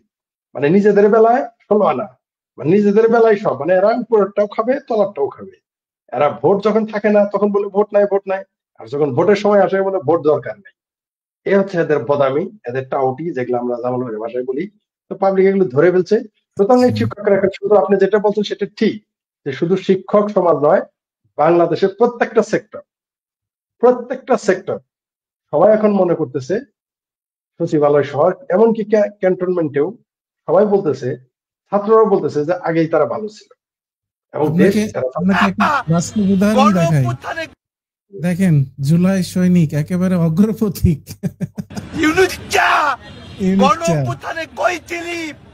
কেন উপদেষ্টা হইছিস তুই? আর কাকে নেবেন? জুলাই বিপ্লবের অগ্রপথিক এখন ইউনূসকে ইউনূসচা। আবার শুনি, আমার শুনতে বেশ ভালো লাগছে। গণঅভ্যুত্থানে কই ছিলি? কেন উপদেষ্টা হইছিস তুই? শব্দটা খুব সুন্দর, কিন্তু আমি ইউনূসকে এনুস বলি, ইউনূসকে শুধু আমি এনুস বলি, এনুস লেখি, এর কারণে আমারে বিএনপি, জামাত, হেফাজত, এমনকি এই যে গণরিয়া পরিষদ 2 আমজনতা, তারা আমাকে কি গালি না দিয়েছিল, কি গেলেই না দিয়েছিল এনুস বলাতে। এখন এনুচ্চা বলা যায়, ভালো বলছে। এতদিন শুভবুদ্ধির উদয় হয়েছে তার আগে, এই তারেকের এখন তাই সেখানে বলছে ইনুচ্চা আন্দোলনের সময় তুই কইছিলি। বেচারার 122 ঘন্টা পার হয়ে গেছে, সে হয়তো এখন মানসিক ভাবেও সুস্থ নাই। হ্যাঁ, তো আবার ইলেকশন কমিশন থেকে বলেছে 122 ঘন্টা না 522 ঘন্টা হলেও তারা কিছু করবে না। এটা করবে না, কেন করবে না? আমার ধারণা সে কিছুদিন আগে ওই যে প্রতীক বরাদ্দ নিয়ে, শাপলা প্রতীক বরাদ্দ নিয়ে সে এই যে জাতীয় নাগরিক কমিটি না কি যেন একটা আছে না, সে তাদের বেশ সমালোচনা করেছিল। তো সেটা তাদের গায়ে লেগে গেছে, এখন তারা তো ক্ষমতায় আছে, যে কারণে তার দলকে হয়তো কোনোভাবেই নিবন্ধন দিতে চাচ্ছে না। তো যে কারণে যে যাই হোক, বেচারা প্রায় 122 ঘন্টা পার করে এসেছে এবং ভালোই আছে। আচ্ছা, আমরা দর্শকদের যুক্ত হওয়ার জন্য লিঙ্কটা দিয়ে দিই, তারপরে আমরা কথা বলতে থাকি এই ফাঁকে। দর্শক, আপনি যে তারেকের কথা বললেন, আম তারেক, গালফোলা তারেক, তার আরেকটা কারণে তারা নিবন্ধন দেয় নাই, সে কিন্তু জামাতের সমালোচনা করছে। এটাই হলো আসল কথা। সে জামাতের কঠোর সমালোচনা করেছে। জামাতের কঠোর সমালোচনা করার কারণে তার নিবন্ধন বাতিল করে দিতেছে, কারণ এই সরকার তখন জামাতি সরকার। এটাই হলো আসল কথা। ডেফিনেটলি। আর আমি আরেকবার শুনি। গণ অভ্যুত্থানে কই ছিলি? কেন উপদেষ্টা হইছিস তুই? আচ্ছা, হ্যাঁ হ্যাঁ, দর্শক ঠিকই শুনেছেন, 522 ঘন্টা হলেও নাকি নিবন্ধন দিবে না। এটা তাদের দিবে না, ওকে নিবন্ধন দিবে না। কারণ হচ্ছে সে জামাতের সমালোচনা করছে। আপনি বুঝেন না কেন? বিএনপির সমালোচনা করলে পাইতো, আওয়ামী লীগের সমালোচনা করলে তো পাবেই, বিএনপির সমালোচনা করলে পাইতো, কিন্তু জামাতের সমালোচনা যেহেতু করেছে, জামাতের আমিরের সমালোচনা করেছে, তারপরে সাদিক কায়েম ভিপি, নীলক্ষেত ভিপির সমালোচনা, নীলক্ষেতের নীল ছবির ভিপি, অত্যক্ষ নীল ছবি না তো, নীলক্ষেতের ভিপি, নীলক্ষেতের ভিপি সাদিক কায়েম ইসলাম কায়েমের জায়গায় সাদিক কায়েম হয়ে গেছে তুরস্কের টাকা।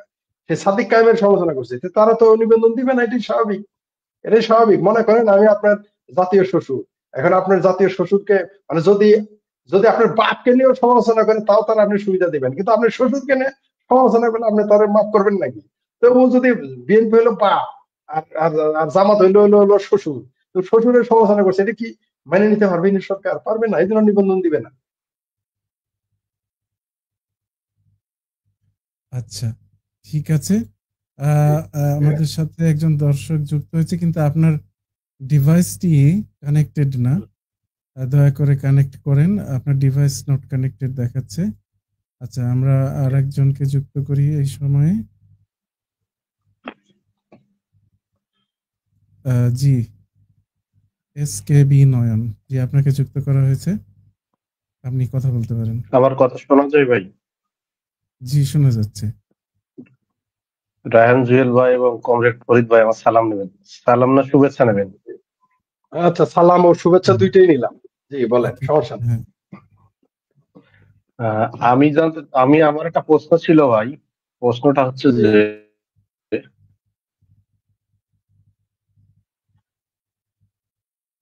শোনা যাচ্ছে না আপনার কথা।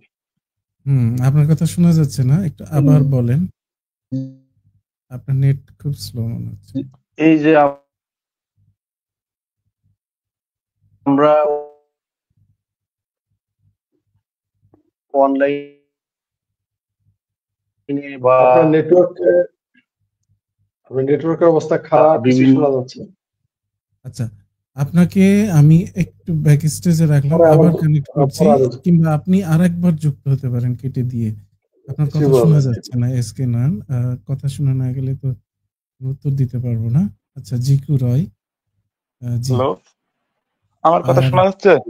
জি, আপনার কথা শোনা যাচ্ছে। এখানে একটু সাতক্ষীরা ছিলেন একটু আগে, আপনিও দয়া করে আপনার ডিভাইসটা কানেক্ট করে আবার যুক্ত হন। জি বলেন জিকু রয়। আমার কথা শোনা যাচ্ছে?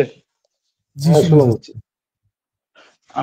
আমি রায়হান জুয়েলের খুব বড় একজন ভক্ত, বিশেষ করে আমি আসাদ ভাইয়ের ভক্ত। কিন্তু ফরিদ ভাইয়ের কাছে একটা প্রশ্ন ছিল যে আমি ফার্স্ট টাইম লাইভে একটু কনফিউজ আছি। নাহিদ বলছিল বাংলাদেশের বিশ্ববিদ্যালয়গুলো হিন্দুরা চায় নাই, কিন্তু বেশিরভাগ বিশ্ববিদ্যালয় তো হিন্দুদের জায়গায়। এটা নিয়ে যদি কিছু বলতেন। শুনেন, আমার এই ভাবির পোলারা, মানে আমার এই ভাতিজা, জাতীয় ভাতিজারা, আমার ভাবির পোলারা সবকে স্কিপ বান্দির পোলা ছিল, এখন সুলতান খাপ হয়ে গেছে। তাই এরা যা মনে আইতেছে তাই বলতেছে। পেটের চর্বি জমে গেছে, আগে পেট ছিল একবার পিঠ পর্যন্ত ঠেকানো, গাল ছিল আমার সাথে ভিতরে ঢুকানো, এখন এদের গাল ফুলে গেছে, পেট ফুলে গেছে, পাশার চর্বি, গাড়াতে গাড়ে চর্বি হয়ে গেছে, কত কথাই বেরোবে। পেটে যদি গু থাকে না তাহলে জিলাপির মতো হাগাই যায়, আমাদের জাউলের ভাষায় এটা বলে যে পেটে যদি গু থাকে না মন মতো জিলাপির মতো হাগা যায়। এখন ক্ষমতা পেয়ে এরা পাগল হয়ে গেছে, আর যা ইচ্ছা তাই বলতেছে, মনে করতেছে এদের কথায় মানুষ কোরআন শরীফ, বেদ, বাইবেল মনে করে সব বিশ্বাস করে। শুধু ঢাকা বিশ্ববিদ্যালয় কেন, বাংলাদেশের 56,000 বর্গ মাইলের যত শিক্ষা প্রতিষ্ঠান 95% তো হিন্দুদের করা। আমি নিজে পড়েছি রানী দিদিমণি মডেল পাইলট হাই স্কুলে, আমি নিজে পড়েছি, কোন প্রতিষ্ঠানে যেখানে ছিল না। এমনকি আমাদের ওই ওই ওই অঞ্চলটার মধ্যে শিক্ষার আলোয় জ্বালিয়েছে হিন্দুরা, খালি শুধু আমাদের এলাকা না, জামালপুর না, আপনি আপনার জেলায় দেখেন, আমাদের উপস্থাপকটা নিজের জেলায় দেখুক, সারা বাংলাদেশে আপনি যেখানেই যাবেন আপনি কোথায় পাবেন না যে হিন্দু শিক্ষক আর হিন্দু হিন্দু ব্যক্তির জমিতে শিক্ষা প্রতিষ্ঠা পায় নাই। মুসলমানরা কি বানায়? মুসলমানরা বানায় কওমি মাদ্রাসা, আর কোন কচুটা বানায় এরা কওমি মাদ্রাসা নামের বলৎকারী সেন্টার ছাড়া আর কি বানায়? এখনো তো বানায় না। আপনি দেখেন তো এখন বাংলাদেশের ইনক্লুডিং আওয়ামী লীগ মাদ্রাসা যতগুলো বানাইছে নিজের জমিতে, কতগুলো স্কুল বানাইছে আপনি পারবেন? আপনি দেখেন তো বাংলাদেশের যত মাদ্রাসা এখন পয়দা হয়েছে আর অর্ধেক আওয়ামী লীগ বানাইছে আর বিএনপি। প্রতিষ্ঠান, স্কুল প্রতিষ্ঠান করা বানাইছে ওই যে তার বাপদাদারা, তার হিন্দু বাপদাদারা যতদিন করে গেছে সেগুলো। আর বাইরে দেখেন তো একটা স্কুল আপনার জেলাতেই দেখেন যে গত 100 বছর আগে প্রতিষ্ঠান কার। মুসলমানরা তো তখন স্কুল কি চিনে না, কলেজ কি চিনে না, বিশ্ববিদ্যালয় কি বুঝে না, নামই কোনোদিনই শুনে নাই। মুসলমানরা যখন বিশ্ববিদ্যালয়ের নাম শুনে নাই, মুসলমানরা যখন স্কুল বুঝে না, স্কুলে তারা পড়তে চায় নাই। আপনি তো ভালো করে জানার কথা ইতিহাস আলোকে কি বলে, ব্রিটিশরা যখন বললো যে আমরা আধুনিক শিক্ষা ব্যবস্থা ভারতবর্ষে প্রণয়ন করব, এটা ব্রিটিশ রেকর্ড, এটা আরএসএস বানায় নাই, বিজেপি বানায় নাই, শেখ হাসিনা বানায় নাই, ছাত্রলীগ বানায় নাই, আমিও বানাই নাই, তিতা টিভিও বানায় নাই, আপনিও বানান নাই। ব্রিটিশ রেকর্ড গুলো আপনি দেখেন, সেগুলো তো এখন মজুদ আছে। তারা যখন বললো আমরা এখানে আধুনিক শিক্ষা প্রতিষ্ঠান করতে চাই, মুসলমানরা বললো আমরা নিব না, আমাদের মাদ্রাসা বানায় দাও। তার জন্য যে আলিয়া মাদ্রাসা হয়েছে, তার জন্য কওমি মাদ্রাসা হয়েছে, সাফা যত মারুক বেহেশতে যাওয়ার জন্য এরা সব মাদ্রাসা বানাবে, এরা বেহেশতে যাবে, চেল চালায় বেহেশতে যাবে। এরা তো পড়ালেখা করে না এবং পড়ালেখা করতে যায় নাই, এরা যাই নাই পড়ালেখা করতে।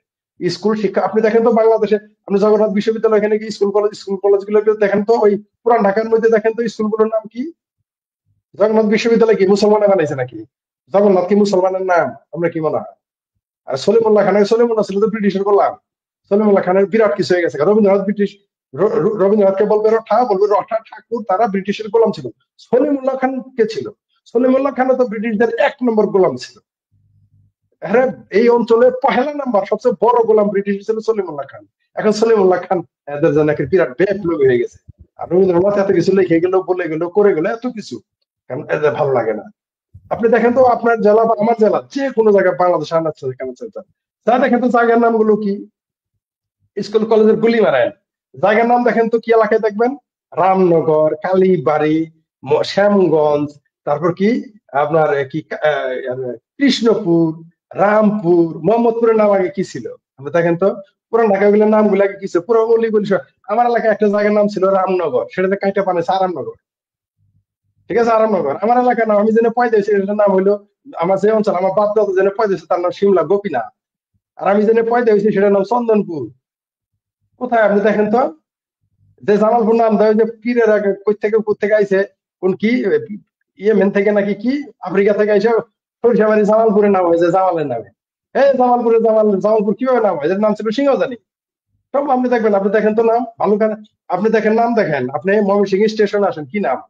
তারপর আসেন গাজীপুর, তো সেদিন দিচ্ছে জয়দেবপুর, জয়দেবপুর নাম কি মুসলমান নাম? গাজীপুর ভাওয়ালের রাজা, ভাওয়ালের রাজা কে ছিল? আপনি দেখেন তো এগুলো যে কারা এদের জমি। আপনি আপনার এলাকার রাস্তার নাম দেখেন তো, আপনি পুরান ম্যাপ বের করেন 100 বছর আগে নামগুলো জমি। আপনি রেজিস্ট্রি অফিসে যাবেন, ভূমি অফিসে যান, বেশি কিছু যাইতে হবে না। আমার কোনো কথা দরকার নেই, তিতা টিভির দরকার নাই, শেখ হাসিনার কথা শোনার, শেখ হাসিনার কথা শুনবেই না দেশের মানুষ, কারণ তিনি তখন ভারতের লোক, তাই না? তাদের ভাষায় নরেন্দ্র মোদীর কথা শুনবেই না, দরকার নেই। ঠিক আছে, কোনো কিছু দরকার নাই। আপনি জাস্ট আপনার যার যার এলাকায় ভূমি অফিসে যায় নামগুলো বের করেন তো, যে আপনার নিজের বাড়ি, যে বাড়িতে থাকে সে বাড়ির নাম কি? যে জায়গার নাম ফাতেমানগর রাখছেন সেই জায়গার নাম তো ছিল কালীবাড়ি। যেই জায়গার নাম ছিল রামনগর, সেটা তো রামনগর ছিল, রামনগর। যেটার নাম ছিল কৃষ্ণপুর সেটা তো বানায় ফেলাইছেন আপনি এখন সুলেমাননগর। যেটার নাম ছিল আপনার ঢাকার নাম কি ছিল আগে? ঢাকা যদি দেখেন, ঢাকার ইতিহাস পড়ে দেখেন তো আশেপাশে কি নাম ছিল? এগুলো যারা বলে যে শিক্ষা প্রতিষ্ঠান এই মুসলমান, আবার এখন কি বলছে, আগে শুধু রবীন্দ্রনাথ বলতো যে রবীন্দ্রনাথ ঠাকুর করতে দেয় না, এখন কি বলে জানেন? উচ্চ বর্ণের হিন্দুরা করতে দেয় নাই। সুধীর ভাইয়ের আমার, উচ্চ বর্ণের হিন্দুরাই তো ধরেন স্কুল কলেজ বানাইছে, তোর মায়ের ভাতারে বানাইছে, ওই নাহিদ নাকি ফাহিদ নাকি আছে, ওর মায়ের ভাতারে বানাইছে, দাদির ভাতারে বানাইছে স্কুল কলেজ বিশ্ববিদ্যালয়। ওই যারা সারাদিন মালন মালন বলে গালি দেয়, তারাই তো বাংলাদেশে শিক্ষা প্রতিষ্ঠান বানাইছে। শুনতে লজ্জা লাগে না?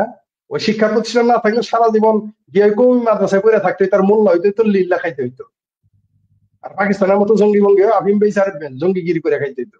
স্কুল কলেজ বানাইছিল বলে ওর চোখ খুলছে, আজকে ঢাকা বিশ্ববিদ্যালয়ের নেতা হয়, আজকে বাংলাদেশের মন্ত্রী পদমর্যাদা হয়। মুক্তিযুদ্ধ না হলে থাকতো তো ইয়ার কি আরে কি বলে, মুক্তিযুদ্ধ যদি না হইতো তাহলে তো থাকতো বিহারীদের চাপাসি।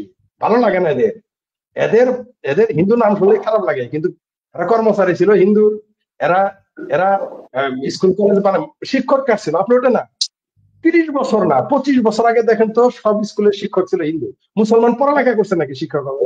এই গরু এগুলো যারা গেলে বলে, এটা তো আসলে তার বক্তব্য না, এটা হচ্ছে বাংলাদেশে যারা মুক্তিযুদ্ধ বিরোধী এবং সাম্প্রদায়িক ব্যক্তি তাদের বলা বয়ান। ওই যে রাজ্জাক প্রফেসর ছিল, জাতীয় অধ্যাপক, তার পুস্তক লেখা পর করছি আমি। তারপরে আছে আহমদ সফা, মানে থাকছে ভারতে, ভারত বিরোধিতা করে। তারে আরেক চেলা সলিমুল্লাহ খান, আহমদ সফার মাজারে খাদের। এদের বানানো বয়ান গুলোই এই যে তাদের নাতি শিষ্যরা বলে বেড়ায়। এখন আমরা তো তাদের সাথে পারি না কেন? মাইক তো আমাদের কাছে না, কারণ প্রোপাগান্ডা যেগুলো চালানো হয় সেগুলোর ক্ষমতা আমাদের কাছে না। কারণ তিতা টিভি তো জাতীয়, এটা তো ন্যাশনাল টিভি না যে সেখানে গিয়ে বললে এটা শুনবে। কারণ ওগুলো যারা দখল করে আছে তারা কানা, তারা জামাতে। এমনকি আওয়ামী লীগ ক্ষমতা থাকলে এগুলো প্রচার করা যাবে। আমি জানি আওয়ামী লীগ কোনদিন ক্ষমতা এলে এই কথাগুলো আমি বলতে পারবো না যে বাংলাদেশে হিন্দুদের জমির উপরেই এবং হিন্দুরা স্কুল কলেজ প্রতিষ্ঠা করছে বিশ্ব। এই কথাটা আমাকে বাংলাদেশের টিভিতেও আওয়ামী লীগ ক্ষমতা বলতে দিবেন, আমি জানি। জি আচ্ছা, হ্যাঁ, আপনার সাথে একটা যুক্ত করতে চাই। ঢাকা শব্দটাই বেসিক্যালি হিন্দুয়ানি। ঢাকেশ্বরী একজন মনে হয় একজন সন্ন্যাস ছিলেন, হিন্দুদের কি বলে ওনাকে, ঢাকা নামে কিছুই ছিল না, ঢাকা নামে কিছুই ছিল না, নতুন নাম দিয়েছে। ওইটা আবার আরেক জিনিস, ঢাকেশ্বরী বা ঢাকেশ্বরী দেবীর নামে, এটা আবার অপপ্রচার, এটা আমি মানতে রাজি না। কারণ ঢাকার নামটার উৎপত্তি 400 বছর আগে। যদি হিন্দু দেবীর নামে হইতো তাহলে 1500 বছর আগে হইতো। যেমন রামনগর নিয়ে আমার আপত্তি নাই, কৃষ্ণপুর নিয়ে আমার আপত্তি নাই, কালীবাড়ি নিয়ে আমার আপত্তি নাই, দুর্গাপুর নিয়ে আমার আপত্তি নাই। কারণ কি? কারণ এগুলো বহু আগের শব্দ। কিন্তু ঢাকা শব্দটাই আসছে 400 বছর আগে। সো আপনি এটাকে কোনো ধর্মীয় কল্যাণের দিক থেকে আমরা নিব না, না মুসলমানের না হিন্দু, ওই দিকে আমি যাব না। বিতর্ক আছে ইতিহাসে, কোনো সন্দেহ নাই। কিন্তু আমার আলোচনা বুঝছেন তো, আমার কনসেপ্ট বুঝছেন তো? দুর্গাপুর, কালীবাড়ি, রামনগর, কৃষ্ণপুর নিয়ে আমার আপত্তি নাই, কারণ এগুলো 1000 বছর 100 বছর আগে আসছে। জি আচ্ছা, আমাদের সাথে দর্শক ছিল, হচ্ছে বের হয়ে গেল। হ্যাঁ, ঠিক আছে। আমরা দেখতে পাচ্ছি একজন বাংলাদেশি যে জিহাদি জোশ, যাদের কি বলবো, মাথা থেকে পা পর্যন্ত এরকম একজন। গরুর গলায় এত মোটা চামড়া যদি আড়াই পচে জবাই দিতে পারি, তাহলে মালাউনদের গলা কাটতে আধা পোচও লাগবে না ইনশাল্লাহ। এরকম জঙ্গি জিহাদিতে ভর্তি এখন বাংলাদেশ। আপনি যে কথা বলছিলেন যে বাংলাদেশে এখন এরাই সংখ্যাধিক্য, এরাই যেটা ছড়ায়, মানে প্রোপাগান্ডা মেশিন এদের হাতে। সো যেভাবে ছড়াচ্ছে সেভাবে। জি, আমরা যুক্ত করেছি কুন্তল ঘোষ, আপনি কথা বলতে পারেন। হ্যাঁ, শেখর ভাই, আপনার জি শোনা যাচ্ছে। নমস্কার ভাই, নমস্কার। আচ্ছা, আমি লেটেস্ট আপডেট জানতে চাইছিলাম একটু, ওনারা এখন কি ওটা আগে বলেছেন যে খুব ভালো একটা খবর আপাতত নেই। জেলে ঢোকা সহজ, বের হয়ে আসা একটু কঠিন, সময় লাগবে। সেটা 2 দিন হতে পারে, 20 দিন হতে পারে। কথা খুব কেটে কেটে আসছে, এই মানে আমি একদমই শুনতে পাচ্ছি না, সেই জন্য বেরিয়ে যাচ্ছি। বেরিয়ে গিয়ে আমি ওখানে আপনি যদি একটু আপডেটটা দেন আর কি করণীয় হতে পারে। মানে আমি তো জানুয়ারিতে যাচ্ছি, আমি আপনাকে এই জন্য কানেক্ট করছিলাম, যদি আপনি বারবার আপনি ফোন ধরলেন না বোধহয়, তো আমি আপনাকে একটা ভয়েস মেসেজ পাঠিয়েছিলাম। আপনি যদি আমি দেখবো, আমি দেখে বিশ্বাস করুন, আমার বাংলাদেশ যাদের সাথে কথা হয় তারা কি মানে ইয়ে করে, মানে কি কিছু মানে anti India anti Awami League কথাবার্তা বলে আপনারা বলছেনই, এটা হয়ে গেছে। কি করা যেতে পারে একটু যদি বলেন। আমি বেরিয়ে যাচ্ছি, ওখানে একটু বেশ শুনছি আপনাদের উত্তর। ধন্যবাদ। আরেকজন দর্শক আছে, তার কথা নিয়ে নেই। আরেকজন দর্শক আছে, তার কথা নিয়ে নেই। আচ্ছা, আলম ভাই আসছেন, আলম ভাই তার পরে কথা বলছি, ওনাকে আপডেটটা দিয়ে নিই। সেটা হচ্ছে মাসুদ ভাই একটু দীর্ঘমেয়াদী জেলে থাকতে হবে তাকে মনে হচ্ছে, সেটা কয়েক মাস হতে পারে, কারণ কিছু আইনি ফাঁকফোকর আছে, সেগুলো পুরোপুরি শেষ না হওয়া পর্যন্ত, ওনার ভিসার ব্যবস্থা হওয়া না পর্যন্ত আসলে বের করা মনে হয় সম্ভব হবে না। যদি কলকাতাবাসী একত্রিত হয়ে কোনো রাজনৈতিক প্রেশার ক্রিয়েট করতে পারে সেটা আলাদা বিষয়, তবে আইনি ভাবে তাকে কিছুটা সময় দিতে হবে। যদি রাজনৈতিক কোনো প্রেশার ক্রিয়েট করা সম্ভব হয় সেক্ষেত্রে সেটা হতেও পারে। আর দ্বিতীয় কথা হচ্ছে যে ওনাকে সাহায্য সহযোগিতা এই মুহূর্তে কারো কিছু করার আছে কিনা জানি না, কারণ ওনার লয়ার আছে, উনি লয়ার যেহেতু আগে থেকেই প্রথম থেকেই ওনাকে দেখছে, তারাই দেখুক। এখন নতুন কোনো লয়ারের এই মুহূর্তে চাহিদা নাই। আর যদি টাকা পয়সা কেউ দিতে চান তাহলে সরাসরি জেলে দেখা করে মাসুদ ভাইয়ের হাতেই দিতে হবে, আর অথবা অপেক্ষা করতে হবে। আমার ধারণা যে বিশাল একটা ধার দেনার মধ্যে পড়বেন বের হওয়ার পরে, সেই সময় অবশ্যই ওনার টাকা পয়সা লাগবে। তবে এই মুহূর্তে কাউকে কোনো রকম আর্থিক সহায়তা করবেন না। যদি পারেন সরাসরি দেখা করে জেলে দেখা করে, নিশ্চয় ওখানে ব্যবস্থা আছে ওনাকে টাকা পয়সা দেওয়ার, অ্যাকাউন্ট থাকে, সেই অ্যাকাউন্টে দিয়ে আসতে পারেন নিজে গিয়ে। আর অথবা অপেক্ষা করেন উনি বের হওয়ার পরে, আমরা দেখব টাকা পয়সার ব্যাপারটা কিরকম কি হতে পারে। আর এই মুহূর্তে যদি আইনজ্ঞ কেউ থাকেন তিনিও সরাসরি দেখা করতে পারেন এবং পুরো বিষয়টা দেখে আপনারাই সিদ্ধান্ত নেন। আর আমরা সবাই দূরে থাকি। আমি পুরো বিষয়টা কলকাতাবাসীর উপর ছেড়ে দিতে চাই, তারা কি করতে চান কিভাবে, কারণ you know better. Even Bangladesh হলেও আমরা কিছু অ্যাডভাইস দিতে পারি, আমরা জানি কোথায় গেলে কাজ হয়, কি করলে কাজ হয়, কোন জায়গায় 2 নাম্বারই করে কিছু করা যায়, কোন নাম্বারে 1 নাম্বারই করে করা যায়, কোন জায়গায় ফাঁকফোকর আছে, এগুলো হয়তো বলতে পারবো, কিন্তু কলকাতার বিষয়টা আমাদের অজানা। So you have to decide যে কিভাবে কাজ হবে, কি করলে মাসুদ ভাইকে দ্রুত বের করা যাবে। আপাতত তিনি আইনি জটিলতায় হয়তো একটু দীর্ঘমেয়াদী জেল খাটতে হবে বলে আমাদের মনে হচ্ছে। বাকিটা আপনাদের সিদ্ধান্ত, আপনারা কিভাবে বের করতে পারেন মাসুদ ভাইকে। জি, আশা করি বুঝতে পেরেছেন। আলম ভাই, সরি আপনাকে অনেকক্ষণ ধরে অপেক্ষা রাখলাম। জি, আপনি কথা বলতে পারেন, আনমিউট করেন। হ্যাঁ, ফরিদ ভাই এবং জুয়েল ভাই উভয়কে শুভকামনা। আমি আপনার আলোচনা শুনছিলাম, তো আলোচনা শোনার পরিপ্রেক্ষিতেই আমি যুক্ত হইলাম যে ফরিদ ভাই, আমরা আমাদের একটা দুর্ভাগ্য যে আমরা যে উদ্দেশ্য নিয়ে যে মুক্তিযুদ্ধটা হয়েছিল, সেই মুক্তিযুদ্ধটা পরবর্তীতে যারা মুক্তিযুদ্ধ ছিল, যারা মুক্তিযুদ্ধে অংশগ্রহণ করেছে, এবং আমরা এতটাই দুর্নীতিবাদ জাতি, আসলে অভাবে স্বভাব নষ্ট বিষয়টা ওইখানেই জড়িত আর কি। তো এখন আমরা মানে পরবর্তী পর্যায়ে যারা মুক্তিযুদ্ধে অংশগ্রহণ করেছে, সরাসরি অংশগ্রহণ করার লোকও আমি দেখছি যে তারাও পা পিছলে অন্য মানে স্বাধীনতা আর যে উদ্দেশ্য সেটা বাস্তবায়ন না করে তারা অন্যদিকে চলে গেছে।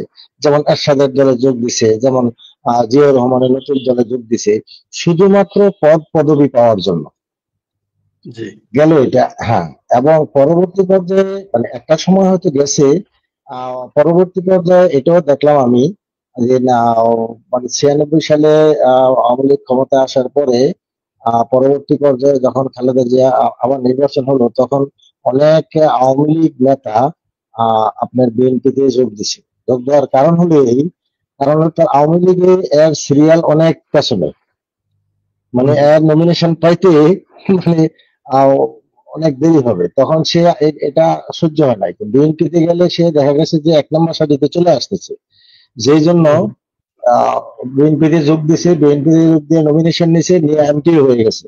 এরকম বহুত উদাহরণ আছে। তো মুক্তিযুদ্ধের যে চেতনা, সেই চেতনা আমরা বাস্তবায়ন করতে যে সাধারণ যারা মুক্তিযোদ্ধা এবং সাধারণ নাগরিক যারা, এরা তো পারেই নাই। এমনকি আমাদের দেশের যে সুশীল সমাজ, যাদেরকে আমরা শিক্ষিত মানে সুশীল সমাজ বলি, যেমন আমাদের বিভিন্ন বিশ্ববিদ্যালয়ের টিচার, মনে করেন যে টিচার, এই জাতীয় লোকদেরকে আমরা শিক্ষিত হিসেবে মূল্যায়ন করি, যারা লেখক শ্রেণীর ছিল, এদেরকেও কিন্তু আমরা মানে সেটা পাই নাই।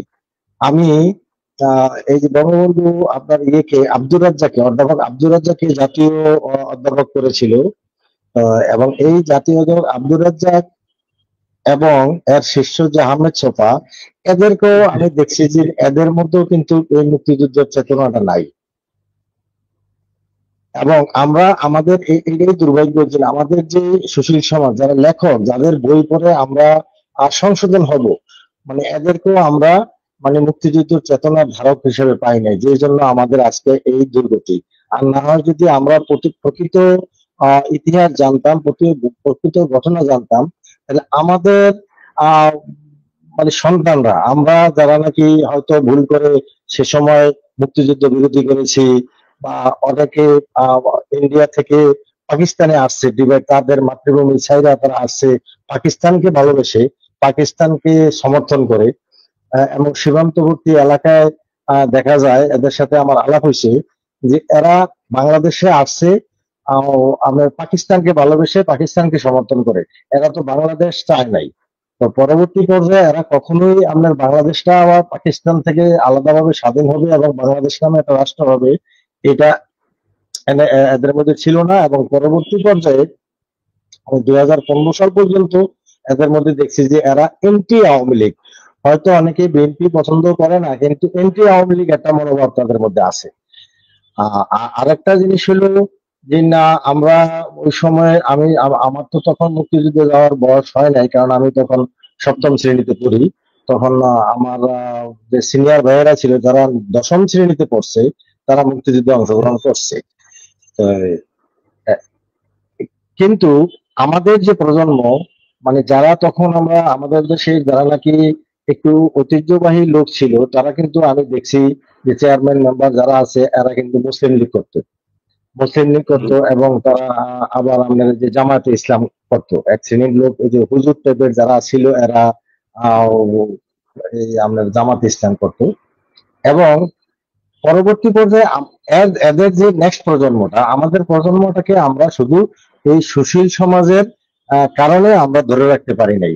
মানে এরা মানে পূর্ববর্তী যারা ছিল, এদের পদাঙ্ক অনুসরণ করে এরা সেই জামাতকে সমর্থন করে গেছে আর কি। কিন্তু এদেরকে যদি স্বাধীনতার মর্মবাণীটা বোঝানো যেত, যে আমরা কেন স্বাধীনতা চাচ্ছি এবং কেন আমরা স্বাধীনতার জন্য যুদ্ধ করছি, মুক্তিযুদ্ধ করেছি, কেন আমরা স্বাধীন হয়েছি, এই বিষয়গুলো যদি বোঝানো যেত, তাইলে কিন্তু মানে এই যে নতুন প্রজন্মটা আছে, এই প্রজন্মটা কিন্তু জামাত হইতো না, এই প্রজন্মটা কিন্তু আপনার হেফাজত হইতো না, এই প্রজন্মটা কিন্তু আমাদের মানে খেলাফতে ইসলাম হইতো না। তো এটা আমাদের একটা দুর্ভাগ্য আর কি। ধন্যবাদ ফরিদ ভাই, আমি আমার যা ধারণা আমি এতটুকুই উপস্থাপন করলাম। অনেক ধন্যবাদ আলম ভাই। হ্যাঁ, বুঝতে পেরেছি। জি, শেখ ফরিদ সাহেব, আপনি কিছু বলতে চান এই ব্যাপারে? হ্যাঁ, আমার তো কিছু অত্যন্ত সে প্রশ্নটা, যদিও উনি অনেক লম্বা করেছেন কথা, কিন্তু তার মূল প্রশ্নটা হচ্ছে যে এই যে আমাদের বুদ্ধিজীবী যারা ছিল, যারা সুশীল সমাজ, এমনকি কিছু কিছু মুক্তিযোদ্ধা যারা ভারতে ছিল, ভারত থেকে ফেরত এসেছে, তাদের ভূমিকার কারণে এবং পরিস্থিতির কারণে অনেকেই মুক্তিযুদ্ধ বিরোধী অবস্থানে চলে গেছে। অবশ্যই তার কথা ঠিক, কোনো সন্দেহ নাই। কিন্তু এখানে আমার দুইটা প্রশ্ন আছে। সেটা হলো যে তারা 1800 মাইল দূরে, 1800 কিলোমিটার দূরে পাকিস্তানের খবর এত কিছু জানে, তারা বাড়ির পাশে ভারত সম্পর্কে কেন তথ্য জানলো না? এটাও যারা জেনজি যারা বলতেছেন যে এরা ভুলে চলে গেছেন, না, এরা ভুলে চলে যায়নি। এদের মেন্টাল প্রিপারেশন নষ্ট করেছে বাংলাদেশের মৌলবাদী গোষ্ঠী, যেটা সৈয়দ আশরাফ সাহেব, আওয়ামী লীগের সাধারণ সম্পাদক, নেতা এবং জাতীয় 4 নেতার একজন, শহীদ যারা হয়েছেন তাদের জেল হত্যা তাদের কাছে, সেই জাতীয় 4 নেতার একজনের সন্তান তিনি সৈয়দ আশরাফ সাহেব। তিনি কি বলেছিলেন যে মৌলবাদী শক্তি হচ্ছে আওয়ামী লীগের আসল শত্রু। এই মৌলবাদী শক্তি শুধু তো আওয়ামী লীগের আসল শত্রু মানে কি, এই শত্রুটা মুক্তিযুদ্ধ বিরোধী শক্তি। এই মুক্তিযুদ্ধটা সনাতন বা হিন্দু সাম্প্রদায়িকতা, এরা সাম্প্রদায়িক এবং এরা হিন্দু বিদ্বেষী এবং ভারত বিদ্বেষী হবে, এটাই তো তিনি বলেছেন। তো আপনি যেটা বললেন যে এই মৌলবাদী শক্তিদেরকে বাংলাদেশে কোনো দলই গুরুত্ব দেয় নাই প্রথমে, এরা ভেবেছে এরা লীলা খায়, কি হবে এদের গুরুত্ব দেয়। কিন্তু না, অনেক সময় মূর্খের শক্তিকেও এড়িয়ে যেতে হয় না, মরা শামুকেও পা কাটে, যেটা আওয়ামী লীগ ভুক্তভোগী এখন। তো বাংলাদেশে এটা ঘটেছে, এটা তাদের ভুল হয়েছে, তারা ঠিকভাবে উপস্থাপন করতে পারে নাই। আর আপনি যেটা বললেন অনেকেই আওয়ামী লীগে 4র্থ নাম্বার 5ম নাম্বার থাকবে, হ্যাঁ অবশ্যই ক্ষমতার দ্বন্দ্বে মানুষ দল করতেই পারে, সবাইকে যে আওয়ামী লীগ করতে হবে আমি সেটা বিশ্বাস করি না, উচিত না। কারণ সবাই যদি আওয়ামী লীগ করে তাহলে বাংলাদেশে যদি গণতান্ত্রিক রাষ্ট্র হয় তাহলে বিরোধী দলকে থাকবে। আর বিরোধী দল মানে কি? বিরোধী দল না থাকলে তো আপনি সরকারি দল ভালোভাবে কাজ করবে না, বিরোধী দল থাকা উচিত। তবে যারা শুধুমাত্র ক্ষমতার লোভে এবং মুক্তিযুদ্ধের পক্ষে থেকেও যারা মুক্তিযুদ্ধের বিরোধিতা যারা করে তাদের বয়ানে সুর মিলিয়ে কথা বলা, এই লোকেরা ঠিক করে নাই। তারা তাদের ইমান বিক্রি করে, ইমান বলতে ধর্মীয় না, ইমান মানে তাদের আস্থা, তাদের আস্থাকে তারা নিজেরাই ধ্বংস করেছে আমি মনে করি, এটা ঠিক হয় নাই। কিন্তু কেউ যদি আওয়ামী লীগ থেকে সরে গিয়ে অন্য দল করে, এতে আমি তাকে বিরোধিতা করতে চাই না, কারণ মানুষ স্বাধীন, দল বদল করতেই পারে।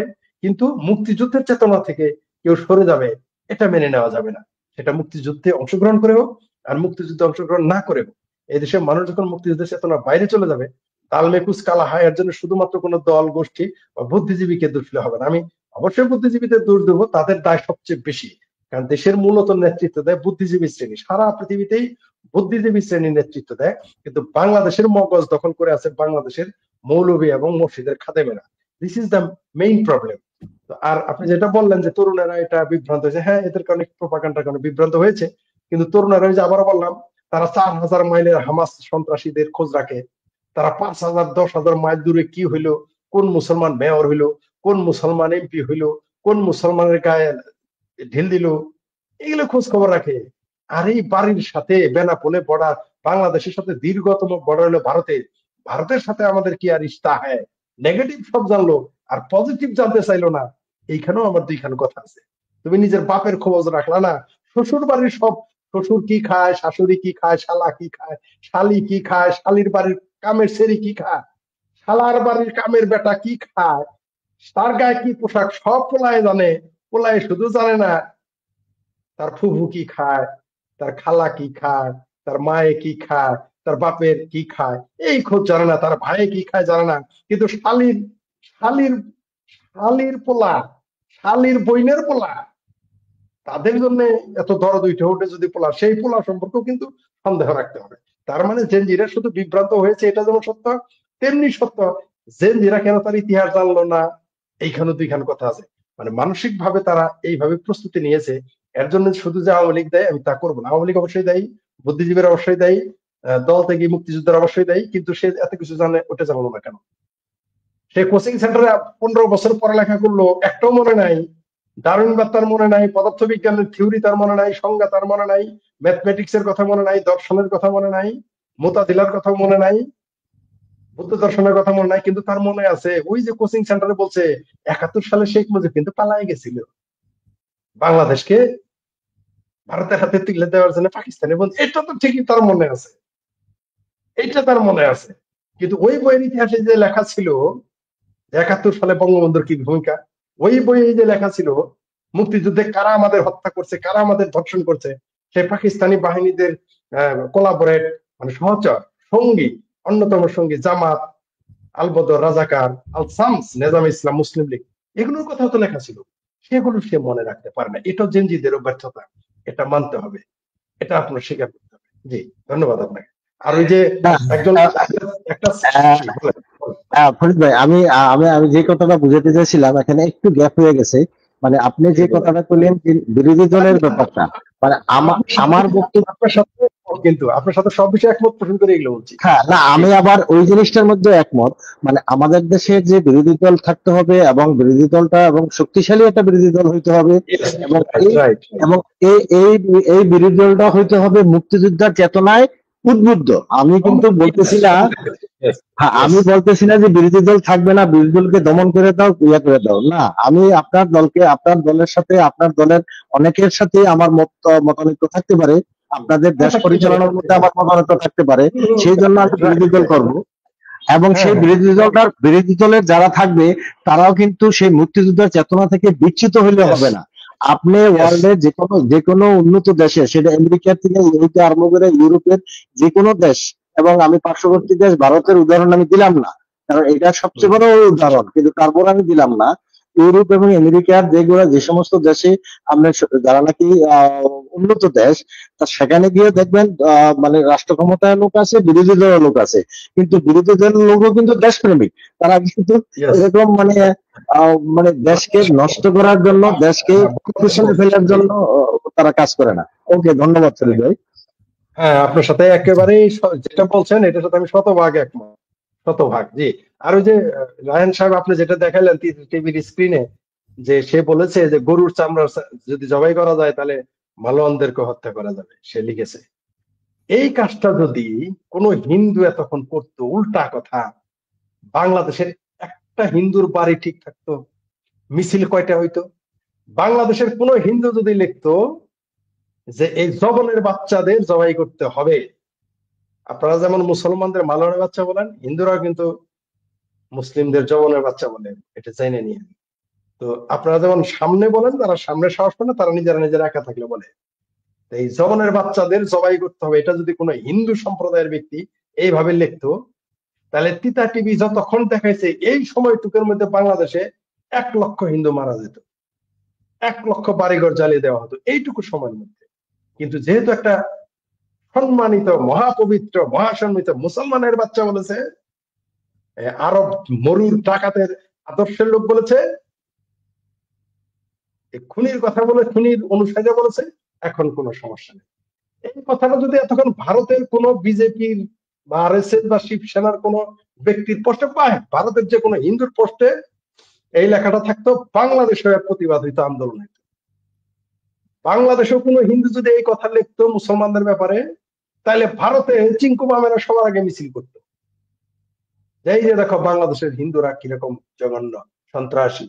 কিন্তু যেহেতু বাংলাদেশ মুসলমানের দেশ হয়ে গেছে, আমি জানি না মুসলমান, আমরা তো জানি যে আমাদের আগা কাটার পর আমরা মুসলমান, বাংলাদেশের কোন আগা কাইটা মুসলমান বানাইলো আমরা তো জানি না, সেটা আলাদা বিষয়। কিন্তু এই যে এত বড় একটা ঘটনা, সেই ছেলে কি গ্রেপ্তার হয়েছে, তার নামে কোনো মামলা হয়েছে, কিন্তু আমরা যদি মৌলবীদের ওয়াজ নেও, কিন্তু নূপুর শর্মা ভারতে শুধু মৌলবীদের কথা কপি করে বলেছিল যে মুসলমানদের প্রফেট মোহাম্মদ 6 বছরে বিয়ে করছিল, এই কথাটা বলার জন্য 2 জন খুন করে ফেলেছে, সাথে সাথেই নূপুর শর্মার নেতৃত্ব গেছে, মন্ত্রিত্ব গেছে বিজেপি করার পরে। কি বলেছে? এটা মৌলবীদের কথা, এটা তার বাপের ঘরের কথা নূপুর শর্মা বলছিল না। এমনি আজকে বলেন, এবং এটা ইসলামিক বইয়ের মধ্যে লেখা, এবং এটা সিরাত গ্রন্থের মধ্যে লেখা, এবং সিয়াসিত্তার যে হাদিসগুলো আছে 6টা হাদিস, এই 6টা হাদিসের মধ্যে লেখা আছে যে নবী মোহাম্মদ 6 বছরে মানে আয়েশাকে বিয়ে করছে, এবং 12 বছরে উনি মানে কনজুগাল লাইফ উপভোগ করছে। হ্যাঁ, 9 বছরে, এবং এটা হ্যাঁ 6 বছরে বিয়ে করছে এবং 9 বছরে উনি কনজুগাল লাইফ উপভোগ করছে। তো এখন এটা এই কথাটা আয়েশার হাদিসে পরিণত এটা। হ্যাঁ, এবং যে ভিকটিম সে নিজেই বলছে এই কথা। তো কাজে এখানে আমাদের মানে অস্বীকার করার কোনো জোর নাই। কিন্তু এই কথাটা ইসলামিক লোকে যদি বলে তাহলে এটার কোনো দোষ নাই, কিন্তু যদি অন্য কেউ বলে তাহলে এটা মানে হিন্দুরা যদি বলে তাহলে মানে এটা দোষ হয়ে যাবে। আমরা এই কথা বললে আমরা মুসলমান করে জন্ম নিছি, তাই আমাদের দেশে থাকা দায় হয়ে গেছে, রাস্তায় বেরোনো দায় হয়ে গেছে আমাদের, তা তো হবেই। আর একটা জিনিস দেখেন আপনি, আমাদের যে বাংলাদেশ, মুক্তিযুদ্ধ বিরোধীরা দেখবেন সব সময় ধর্মীয় খলসের ভিতরে থাকবে। একটা মুক্তিযুদ্ধ বিরোধী পাবেন না ফ্রড মাজার ছাড়া, ফ্রড মাজার কয়েকটা চিঙ্কু বাম ছাড়া সবগুলি ধর্মের খলসে থাকবে। আর এই ফ্রড মাজার এরা চিঙ্কু বাম রাজনীতির খলসে থাকবে। এদের আপনি দেখবেন 90% মুক্তিযুদ্ধ বিরোধী চরিত্র দেখবেন আপনি সব ধর্মীয় লেবাস, ধর্মীয় বাহিনী। এই যে হারে হারাম দাদা জামাতের নেতা, এই মৌলবীরা কিন্তু বহু আওয়ামী লীগের অনুষ্ঠানের আমি অন্তত 10টা অনুষ্ঠানের আমি ওয়াজ করতে শুনেছি, দেখেছি। এই যে বদমাইশটা বললো 54 বছরের প্রতিশোধ নেবে, আওয়ামী লীগের সভাপতিত্ব অনুষ্ঠিত। এবং দেখবেন আবার আওয়ামী লীগ ক্ষমতায় আসলে, আমি বলে দেই আপনাকে দুঃখের কথা, এই আওয়ামী লীগ ক্ষমতায় আসলে এই মৌলবীকে দিয়ে ওয়াজ করানোর সম্ভাবনা 90%।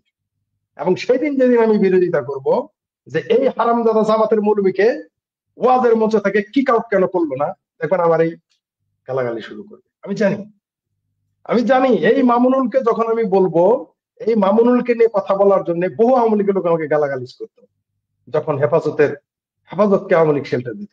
আমি যখন বলেছিলাম এই হেফাজত তোমাদের জন্য গলা সাপ হয়ে দাঁড়াবে, এখন কিন্তু মামুনুল ফাঁসি চায়। হেফাজতের নেতারা যে গলার সরে ফাঁসি চায়, এত ফাঁসি, বিএনপি কিন্তু আজ পর্যন্ত বলে নাই শেখ হাসিনা ফাঁসি চাই। কোন নেতার মুখে কিন্তু এই কথা পাবেন না যে শেখ হাসিনা ফাঁসি চাই। তারা বলে বিচার চাই, ফ্যাসিস্টের বিচার চাই, বলে নাই ফাঁসি চাই। বাংলাদেশের যে মৌলবীরা এখন আওয়ামী লীগের সভানেত্রী জননেত্রী শেখ হাসিনা ফাঁসি যাচ্ছে, যে সকল মৌলবী চাইতেছে, ইনক্লুডিং আমির হারামজাদা বা আমির হামজা এবং পালাজারি ওকে যাই হোক, প্রত্যেকটা হারামজাদাকে আমি আওয়ামী লীগের নেতাদের অনুষ্ঠানে, সভাপতিত্বের অনুষ্ঠানে তাকে প্রধান বক্তা হিসেবে দেখেছি। দেখেন নাই আপনারা? এই আমির হারামজাদা বলে নাই তার বাপদাদা 14 গোষ্ঠী আওয়ামী লীগ করে, আমি তো বলি নাই, কিন্তু আমাকে আওয়ামী লীগের দালাল বলা হয়। আমি কোনোদিন বলেছি যে আমার বাপদাদা 14 গোষ্ঠী আওয়ামী লীগ করে? বরং আমি লিখে দিয়েছি আমার বাপদাদা 14 গোষ্ঠী কোনোদিন আওয়ামী লীগ করে নাই, আমি লিখে দিয়েছি। তারপরেও আমি আওয়ামী লীগের দালাল। আমির হারামজাদা বলছে তার বাপদাদা 14 গোষ্ঠী আওয়ামী লীগ করে।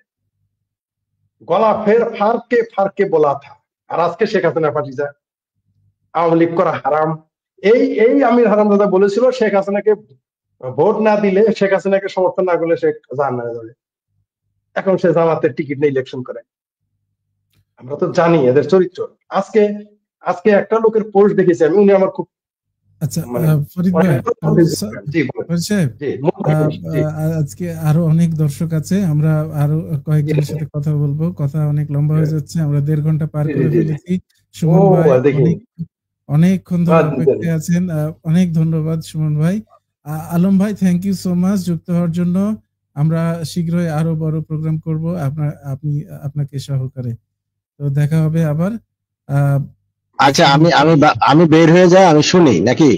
জি জি জি জি, সুমন সাহেব বলেন। সুমন সাহেব নমস্কার, আমাকে শোনা যাচ্ছে? জি শোনা যাচ্ছে। জি নমস্কার। আপনাদের মাসুদ ভাই সম্পর্কে একটা আপডেট দিই। প্রথমত, ভারতবর্ষে অনেক উগ্র হিন্দুত্ববাদী গ্রুপ আছে। বিজেপি কিন্তু সেই অর্থে উগ্র হিন্দুত্ববাদী নয়, কিন্তু বিজেপিকে বাদ দিয়েও বহু উগ্র হিন্দুত্ববাদী গ্রুপ আছে। আমি সরাসরি ডিসক্লোজ করছি না, অথচ মজার কথা হচ্ছে এরা খ্যাতনামা একাধিক অ্যাডভোকেট লাগিয়ে মাসুদ ভাইয়ের সঙ্গে কল্যাণী জেলে দেখা করেছে এবং তার মুক্তির জন্য সর্বোচ্চ চেষ্টা করে যাচ্ছে, আইনি লড়াই চালিয়ে যাচ্ছে।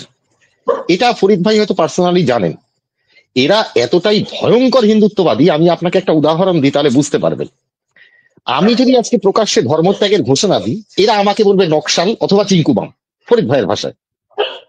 আমি হিন্দু ভাই বলছি, এটা একটা মজার কথা, মানে কি উগ্র ভাবুন এরা। অথচ ফরিদ ভাই কিন্তু এদের খুব প্রিয় মানুষ। এরা ফরিদ ভাইয়ের পোস্টে লাইক করে, কমেন্ট করে, শেয়ার করে, এটা আমি দেখেছি। আমি ম্যাজিকটা জানি না, কি বলতে পারবো না। এরা ফরিদ ভাইয়ের বিশাল ফ্যান, এরা মুফতি মাসুদের বিশাল ফ্যান। মুফতি মাসুদ জেলে অ্যারেস্ট হয়েছেন এই খবর এদের কাছে সবার আগে পৌঁছেছে। এরা এদেরকে মনিটর করে। তা যাই হোক, এরা তার জন্য সর্বোচ্চ চেষ্টা করছে মুক্তির।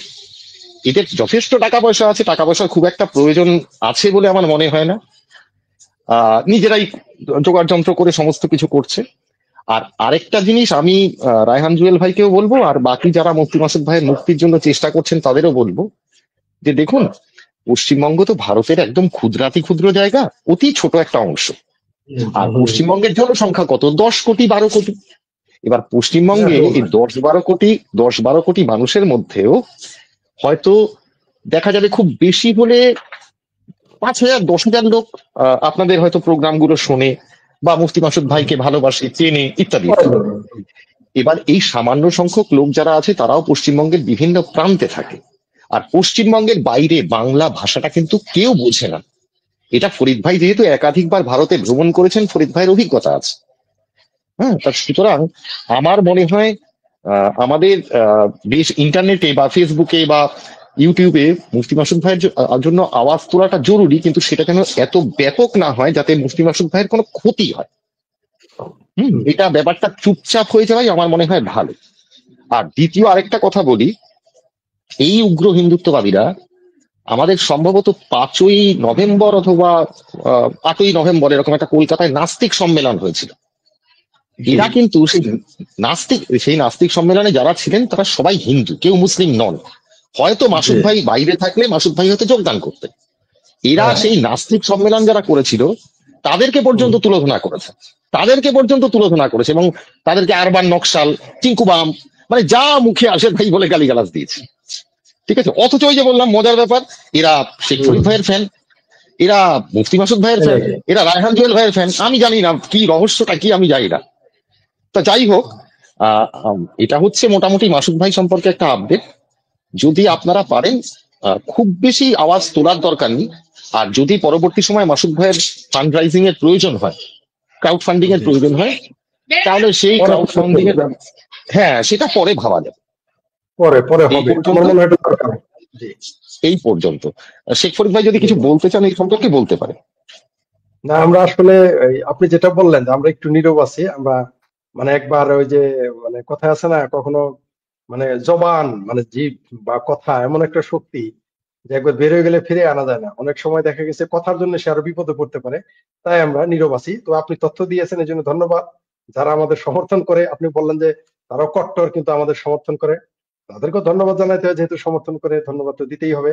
কিন্তু আমরা কোনো কট্টরতাকে আমরা চাই না, পৃথিবীতে কোনো কট্টরপন্থা থাকুক, মানুষ লিবারেল হোক, সেটা যে কোনো ধর্মের, বর্ণের, মতের।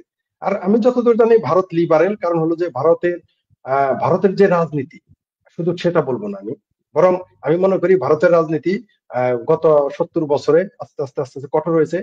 ভারত ভৌগোলিক ভাবে এবং প্রাকৃতিকগত ভাবে ভারত কিন্তু ডাইভার্সিটি, তাদের প্রচুর মানে এটাকে কি বলবো, মানে তাদের যে দিগন্ত, তাদের যে ছড়িয়ে থাকা সব ব্যাপারে মত প্রকাশের স্বাধীনতা।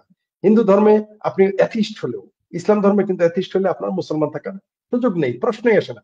ইসলাম ধর্মে অ্যাথিস্ট তো দূরের কথা, আপনি যদি শুধু ইসলামের একটা শব্দ স্বীকার করেন, অর্থাৎ ধরে নিলেন বাংলাদেশের কিন্তু বহু মুসলমান আছে তারা জিন এবং ফেরেশতায় বিশ্বাস করেন, এটা যদি সে মুখে বলে সে খারিজ হয়ে যায়।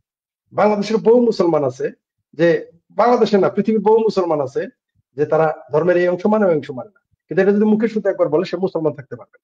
আর নাস্তিক হলে তো নাই, মেরে ফেলবে, মুরতাদকে 3 দিনের মধ্যে 72 রান মেরে ফেলতে উচিত।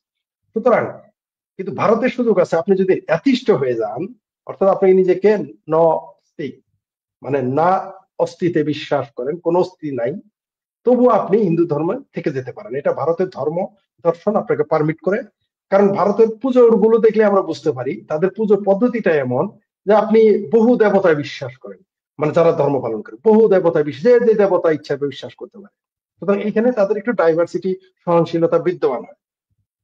তো এই কারণে সেখানে আমি মনে করি না কট্টরতা অন্তত বাংলাদেশের মতো হবে। আপনাকে হয়তো কট্টরপন্থী গুলো নকশাল বলতে পারে, চিঙ্কুবাম আমার ভাষায় বলতে পারে, কিন্তু আপনাকে মনে হয় অন্তত মেরে ফেলবে না বা আপনার নামে গিয়ে কোর্টে কেস করবে না, এটা আমি নিশ্চিত, তাই না? এটা আপনাদের সাথে আমাদের কট্টরতার পার্থক্য আছে। আমাদের এখানে কট্টরতা গুলো আপনাকে ঘর থেকে বের করে দিবে, প্রথম সমাজ থেকে বের করে দিবে, মেরে ফেলবে। আপনাদের আরেকটা জিনিস বলি, এবং ভারতের যারা অনেকেই আমাদের সমালোচনা করেছেন যে মুসলমানদের হিন্দু, বৌদ্ধ, খ্রিস্টানকে জায়গা দিব, পার্সিদের জায়গা দিব, আহমেদের নাকি খ্রিস্টানদের জায়গা দিবে, অন্যান্য যারা অহিন্দু তাদের জায়গা দিবে, কিন্তু মুসলমান এক্স মুসলিম, তাদের ভাষা আমরা এক্স মুসলিম নিজেদের বলি না, আমরা অন্য শব্দ ইউজ করি, তো তাদের ভাষা এক্স মুসলিমকে কেন জায়গা দিবে? ভাই একটা কথা বলি আপনাদের, বাংলাদেশে যারা আপনাদের ভাষায় এক্স মুসলিম, আমাদের ভাষায় মুক্ত চিন্তক এবং নাস্তিক, তারা যে কত বড় মাইনরিটি এটা আপনি কখনো চিন্তা করতে পারবেন না। যেমন একটা মায়ের পেটের যে ব্যথা, প্রসব বেদনা কত কঠিন, এটা মায়েরাই কেবল বুঝে। আমি পুরুষ যতই চিৎকার করি, আমি নারীর প্রসব বেদনা, এমনকি আমি নারীর যে প্রাকৃতিক যে বিষয়টা ঘটে সেই বেদনাটাও আমি বুঝতে পারবো না। অলরেডি ভারতের এক নায়িকা বলে ফেলছে পুরুষের জন্য সেটা মিন্স হয়ে যায়, এগুলো তারা বলছে এত কষ্ট, কিন্তু এটা আমরা অনুভূতি, আমরা যতই গল্প করি আমরা বুঝতে পারবো না। তেমনি আমাদের যে বেদনা বাংলাদেশ থেকে, আমি স্পেশালি বলতেছি, বাংলাদেশে যারা মুক্ত চিন্তক হয়, বাংলাদেশে যারা অ্যাথিস্ট হয়, আপনাদের ভাষায় এক্স মুসলিম, তারা যে কত বড় মাইনরিটি আপনারা চিন্তা করতে পারবেন না। তাদের সম্পদ, সন্তান, পরিবার, স্ত্রী, ঘর, বাড়ি, রাষ্ট্র সবকিছু ত্যাগ করতে হয় একই সাথে, এমনকি নিজের জানটাকে বাঁচাইতে তাদের দেশ ছাড়তে হয়, আত্মগোপনে থাকতে হয় আমাদের। আমি শেখ ফরিদ বছরের পর বছর ঢাকাতে আত্মগোপন থাকতে হয়েছে, বছরের পর বছর। আমাদের অর্থ লস, জমি বিক্রি করে খেতে হয়েছে, কারণ কে কাকে টাকা দেয় এই জগতে, জমি বিক্রি করে আমাদের ঢাকা যান বাঁচানোর জন্য আমরা থাকেছি। কিন্তু এখন যানও বাঁচাতে পারবো না ঢাকাতে থাকলে, যারা মুক্ত চিন্তক, ফ্রি থিঙ্কার বা আপনাদের ভাষায় এক্স মুসলিম বা যারা নাস্তিক। ভারত অন্তত বেঁচে থাকতে পারবেন, এটা আমি নিশ্চিত। জি ধন্যবাদ সুমনদা।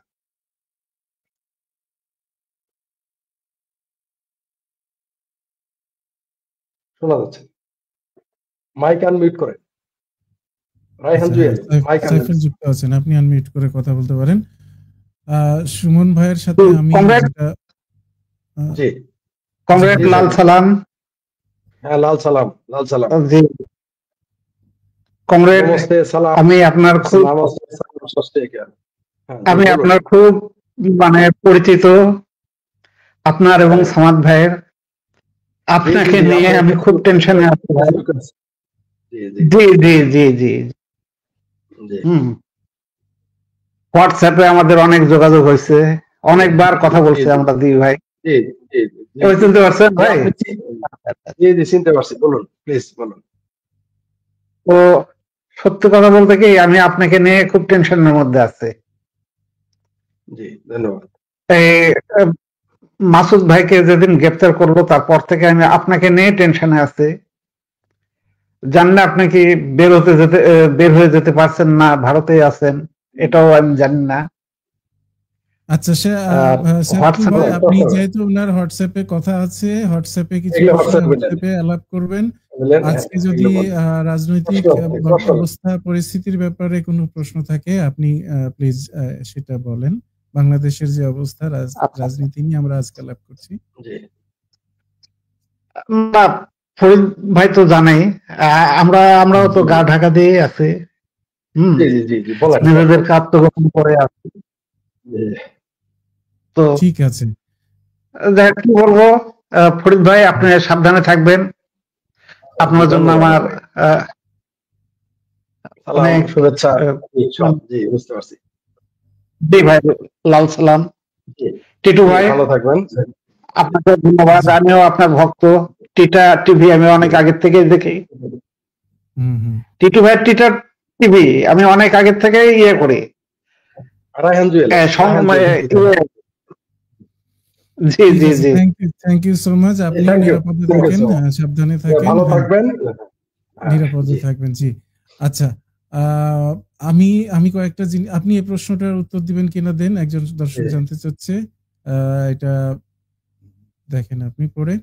আমি আপনাদের কিছু কথা শুনছিলাম, তার মধ্যে কিছু কথা যোগ না করলেই নয়। সেটা হলো যে বাংলাদেশে বিরোধী দল যখন থাকবে সেখানেও মুক্তিযুদ্ধের চেতনা তাদের মধ্যেও থাকতে হবে, শুধু সরকারি দল না। এবং সেটা করতে হলে আওয়ামী লীগকে যেটা করতে হবে, মুক্তিযুদ্ধের একেবারে এককভাবে, যেটাকে বলা যায় এককভাবে ওনার, এটা হওয়া যাবে না। মুক্তিযুদ্ধকে একটা জাতীয় পরিচিতি দিতে হবে, আওয়ামী লীগের বাইরে নিয়ে আসতে হবে মুক্তিযুদ্ধকে, বঙ্গবন্ধুকে আওয়ামী লীগের বাইরে নিয়ে আসতে হবে। অর্থাৎ এটা হলো বাংলাদেশের জাতীয় পরিচিতি হবে। সেখানে যেই সরকারে থাকুক কিংবা বিরোধী দলে থাকুক কিংবা আরো 100টা দল হোক, 1000টা দল হোক, সবার একটা কমন গ্রাউন্ড হবে মুক্তিযুদ্ধ এবং সবার কমন গ্রাউন্ড হবে বঙ্গবন্ধু। সেটার বাইরে কেউ যেতে পারবে না। সেই পরিস্থিতিটা তৈরি হোক, তাহলেই বাংলাদেশে একটা ব্যালেন্সড রাজনীতি হবে। তার আগে দেখা গেছে যে বিরোধী দল মানে হচ্ছে যে তারা দেশ বিরোধী। এই অবস্থা নিয়ে তো ভাই একটা দেশ চলতে পারে না। যারা দেশের অস্তিত্বকেই স্বীকার করে না তারা বিরোধী দল না, তারা আসলে দেশ বিরোধী। তো সেই ক্ষেত্রে তাদের তো আসলে এখানে একটা রাষ্ট্র এভাবে চলতে পারে না। এতটা বিশৃঙ্খল এবং এতটা বৈপরীত্য নিয়ে একটা দেশ বেশি দিন রান করতে পারে না, সম্ভব না। তো সেই জন্য আমি বলেছিলাম যে বাংলাদেশকে যে অবস্থা, যে পরিমাণ তীব্র মত দ্বন্দ্ব রয়েছে, তাতে এটা আসলে একটা দেশ হওয়া উচিত না, অন্তত 4-5টা দেশ হওয়া উচিত। তাহলে হয়তো এদের মধ্যে কিছুটা দ্বন্দ্ব কমবে। আদারওয়াইজ তোমার কোনো সম্ভাবনা নেই। আপনি কোট পরেছেন, আমি কোট খুলে ফেলেছি, আমার হিটার এত গরম হয়ে গেছে যে আমাকে খুলে ফেলতে হয়েছে। যাই হোক, ঠিক আছে। তো সব মিলিয়ে আমরা অনেকক্ষণ আজকে ছিলাম, 1 ঘন্টা 45 মিনিট। দর্শকরা এখনো আছেন 171 জন দেখছি এখনো। এত লম্বা সময় ধরে আমাদেরকে শুনছেন, সত্যি অনুপ্রাণিত বোধ করছি। আচ্ছা, আপনি আপনার কাছে কি যেন জানতে চেয়েছিল? আপনি গতকালকে আমাদের ওটা যিনি লিখেছেন ওটা হচ্ছে আমরা দা পলিটিক্যাল ড্রামা, আবারও বলতেছি দ্য পলিটিক্যাল ড্রামা লিখে ইউটিউবে সার্চ দিলে পাবেন, অথবা আমার ফেসবুকে গিয়েও সেটা আপনি আজকে শেয়ার দিয়েছি, সেটা আপনি পাবেন। আচ্ছা, আপনাকে জাতীয় শ্বশুর ঘোষণা করা হয়েছে। ধন্যবাদ আপনাকে, ধন্যবাদ। থেকে আমিও আপনাকে শ্বশুরই বলতে পারি, আশা করি, যেহেতু জাতীয় শ্বশুর। বলতে পারেন অবশ্যই। আর ওই যে এক দর্শক সাইফুল ইসলাম সাহেব বললো যে আমাকে তিনি উদ্বিগ্ন, যে আপনার কমরেড সামাদ ভাই একদিন পোস্ট দিয়েছিলেন যে খরচের খাতায় চলে যাবে শেখ ফরিদ। তিনি, আমি বাংলাদেশে থাকতেই তিনি উদ্বেগ প্রকাশ করেছিলেন, কোনো সন্দেহ নাই। তিনি বাংলাদেশে আমার যখন পোস্ট, তিনি আওয়ামী লীগ ক্ষমতায় থাকতে তিনি লিখেছিলেন যে সাধারণ বাচ্চুর মতো খরচের খাতায় পড়ে যাবে শেখ ফরিদ, এরকম একটা পোস্ট তিনি দিয়েছিলেন আমাদের প্রিয় কমরেড সামাদ ভাই। শেখ ফরিদ ভাইকে ফোন দিলেও ধরে না, দেশের জন্য কত হতো। রায়হান ভাই, আমি আপনাকে বলি যে এসি বিশ্বাস, তাহলে এখন আমার সর্দি তো সমস্যা, আপনাকে আমি মেসেজে লিখবো, কেন ফোন ধরি না, কারণ এখানে বললে তো এটা প্রকাশ হয়ে যাবে, মানে কি ঘটনা সেটা আপনাকে আমি মেসেজে জানিয়ে দিব আমার ফোন না ধরার কারণ। আমাকে ক্ষমা করবেন, এবং আশা করি আমি যখন যেটা কৈফিয়ত দিব কেন রিসিভ করিনি, আশা করি আপনার আমাকে ক্ষমা সুন্দর দৃষ্টিতে দেখবেন। শেখ ফরিদ ভাই মাকি মানে পড়েন একটু। না ঠিক আছে, আপনাকে আর সব পড়তে হবে না, আপনার চোখের সমস্যা। মাসুদ ভাই বলতে চাই, মাসুদ ভাইয়ের ব্যাপারে যেটা বললেন আমার মনে হয় ঠিকই আছে। এই মুহূর্তে আসলে এটা আমরা রেজ করে খুব একটা লাভ হবে বলে মনে হয় না। আমরা এখন সাহায্য করছি, কি করলে পরে আছি, না বলতে পারতাছি না, সইতে পারতাছি মুফতি মাসুদের ব্যাপারে। আমরা একটু, তবে কেউ যদি সরাসরি যে যোগাযোগ করেন, মাসুদ ভাইয়ের মুখ থেকে পরিস্থিতি শুনে উনি যেটা করতে বলেন সেটা যদি করেন, সেটা আপনারা করতে পারেন। এই ব্যাপারে কলকাতাবাসীকে এগিয়ে আসতে হবে, কারা সাহায্য করছে, তাদের উদ্দেশ্য কি, সবকিছু বিষয় বিবেচনা করতে পারবেন। মাসুদ ভাইয়ের সাথে যদি কারো সরাসরি কথা বলার সুযোগ থাকে, জেলখানায় নিশ্চয়ই দেখা করার সুযোগ আছে, দিন তারিখ নির্ধারণ করে একটু কষ্ট করে আপনাদেরকে সেটা করতে হবে, সেটা করতে পারলে করেন। বাট আমরা এখান থেকে কোনো রকম আর মন্তব্য করছি না। সব মিলিয়ে আজকে আমরা এখানেই শেষ করতে পারি।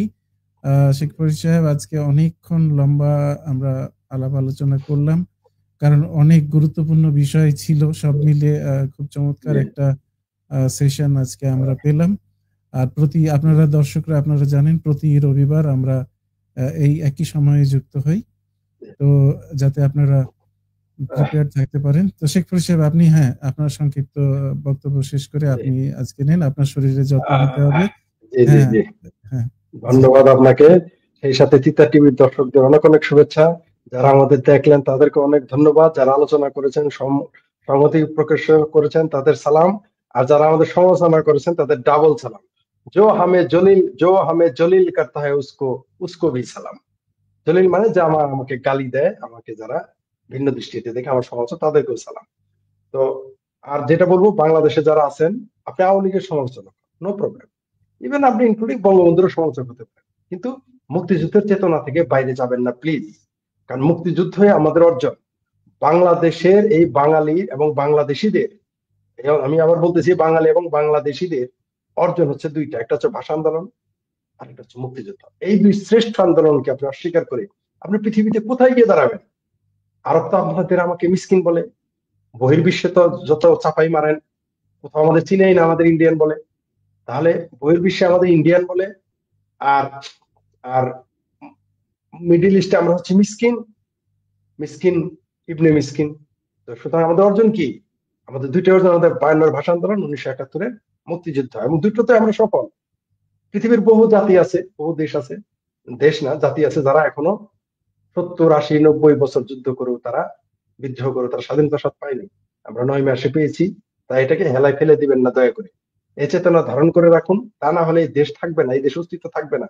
যে জাতি নিজের স্বাধীনতার মর্যাদা দিবে না, তার আন্দোলনকে মর্যাদা দিবে না, তার জাতীয় নেতাদের কদর করবে না, সেই জাতিকে তো বিশ্ব সম্মান করবে না। সাময়িক আপনি সুখ পেতে পারেন, আপনি শেখ হাসিনাকে গালি দিয়ে, বঙ্গবন্ধুকে গালি দিয়ে সুখ পেতে পারেন, কিন্তু বিশ্বে আপনার মান কোথায় থাকে এটা আপনি খুব শীঘ্রই বুঝতে পারবেন। এবং বুঝতে পারতেছেন যে ডক্টর ইউনূস আজকে বিদেশের কাছে ছিল দেবতা, বাংলাদেশের জন্য নয়া দেবতা, ফেরেশতা, কিন্তু আজকে সেই বিদেশিরাই এখন ডক্টর ইউনূসকে 5 পয়সা দাম দিচ্ছে না। বিদেশে একটা চাপরাশি তাকে স্বাগত জানায় না, কিন্তু আমি জানি রায়হান জুয়েল যখন বিদেশে গিয়েছে তাকে অন্তত স্বাগত জানানোর জন্য একজন লোক ছিল। আমি বিদেশে গেলে আমার জন্য অন্তত একজন লোক থাকবে, কিন্তু ডক্টর ইউনূসের জন্য চাপ রাশিও যায় না। কেন? কারণ গ্রহণযোগ্যতা নষ্ট হয়ে গেছে। কারণ নিজের মর্যাদা যদি আপনি নিজের রক্ষা না করেন, অন্য আপনাকে দিবে না। আপনি নিজের বাপকে অস্বীকার করে, নিজের পরিবারকে অস্বীকার করে, নিজের গ্রামকে অস্বীকার করে, নিজের দেশকে অস্বীকার করবেন, বিদেশের সম্মান পাবেন না। তাই আসুন আমরা দেশকে ভালোবাসি, আর দেশকে যত বিজ্ঞান এবং প্রযুক্তির দিকে নেওয়া যায় ততই মঙ্গল। তা না হলে আমরা পিছিয়ে যাব, পুরো পৃথিবী থেকে আমরা আলাদা হয়ে যাব। ভালো থাকবেন সবাই। জি, অনেক ধন্যবাদ। আমাদের রেগুলার প্রোগ্রামে এখন যুক্ত হবেন কিছুদিন পর থেকে লালু ওস্তাদ, তারপরে আমান ভাই, তারপরে আলম ভাই, সবাই রেগুলার আমাদের সাথে যুক্ত হবেন। আশা করি তিতা টিভির সাথেই থাকবেন, সাবস্ক্রাইব করবেন, শেয়ার করবেন। আমি এটা সচরাচর বলি না মানে আপনারা করবেন না তা তো না, হ্যাঁ, শেয়ার করতে হবে। সব মিলিয়ে সবাইকে অনেক ধন্যবাদ। ভালো থাকবেন, সুস্থ থাকবেন। দেখা হবে পরের রবিবার আবার শেখ ফরিদ সাহেবের সাথে। জি, শুভরাত্রি।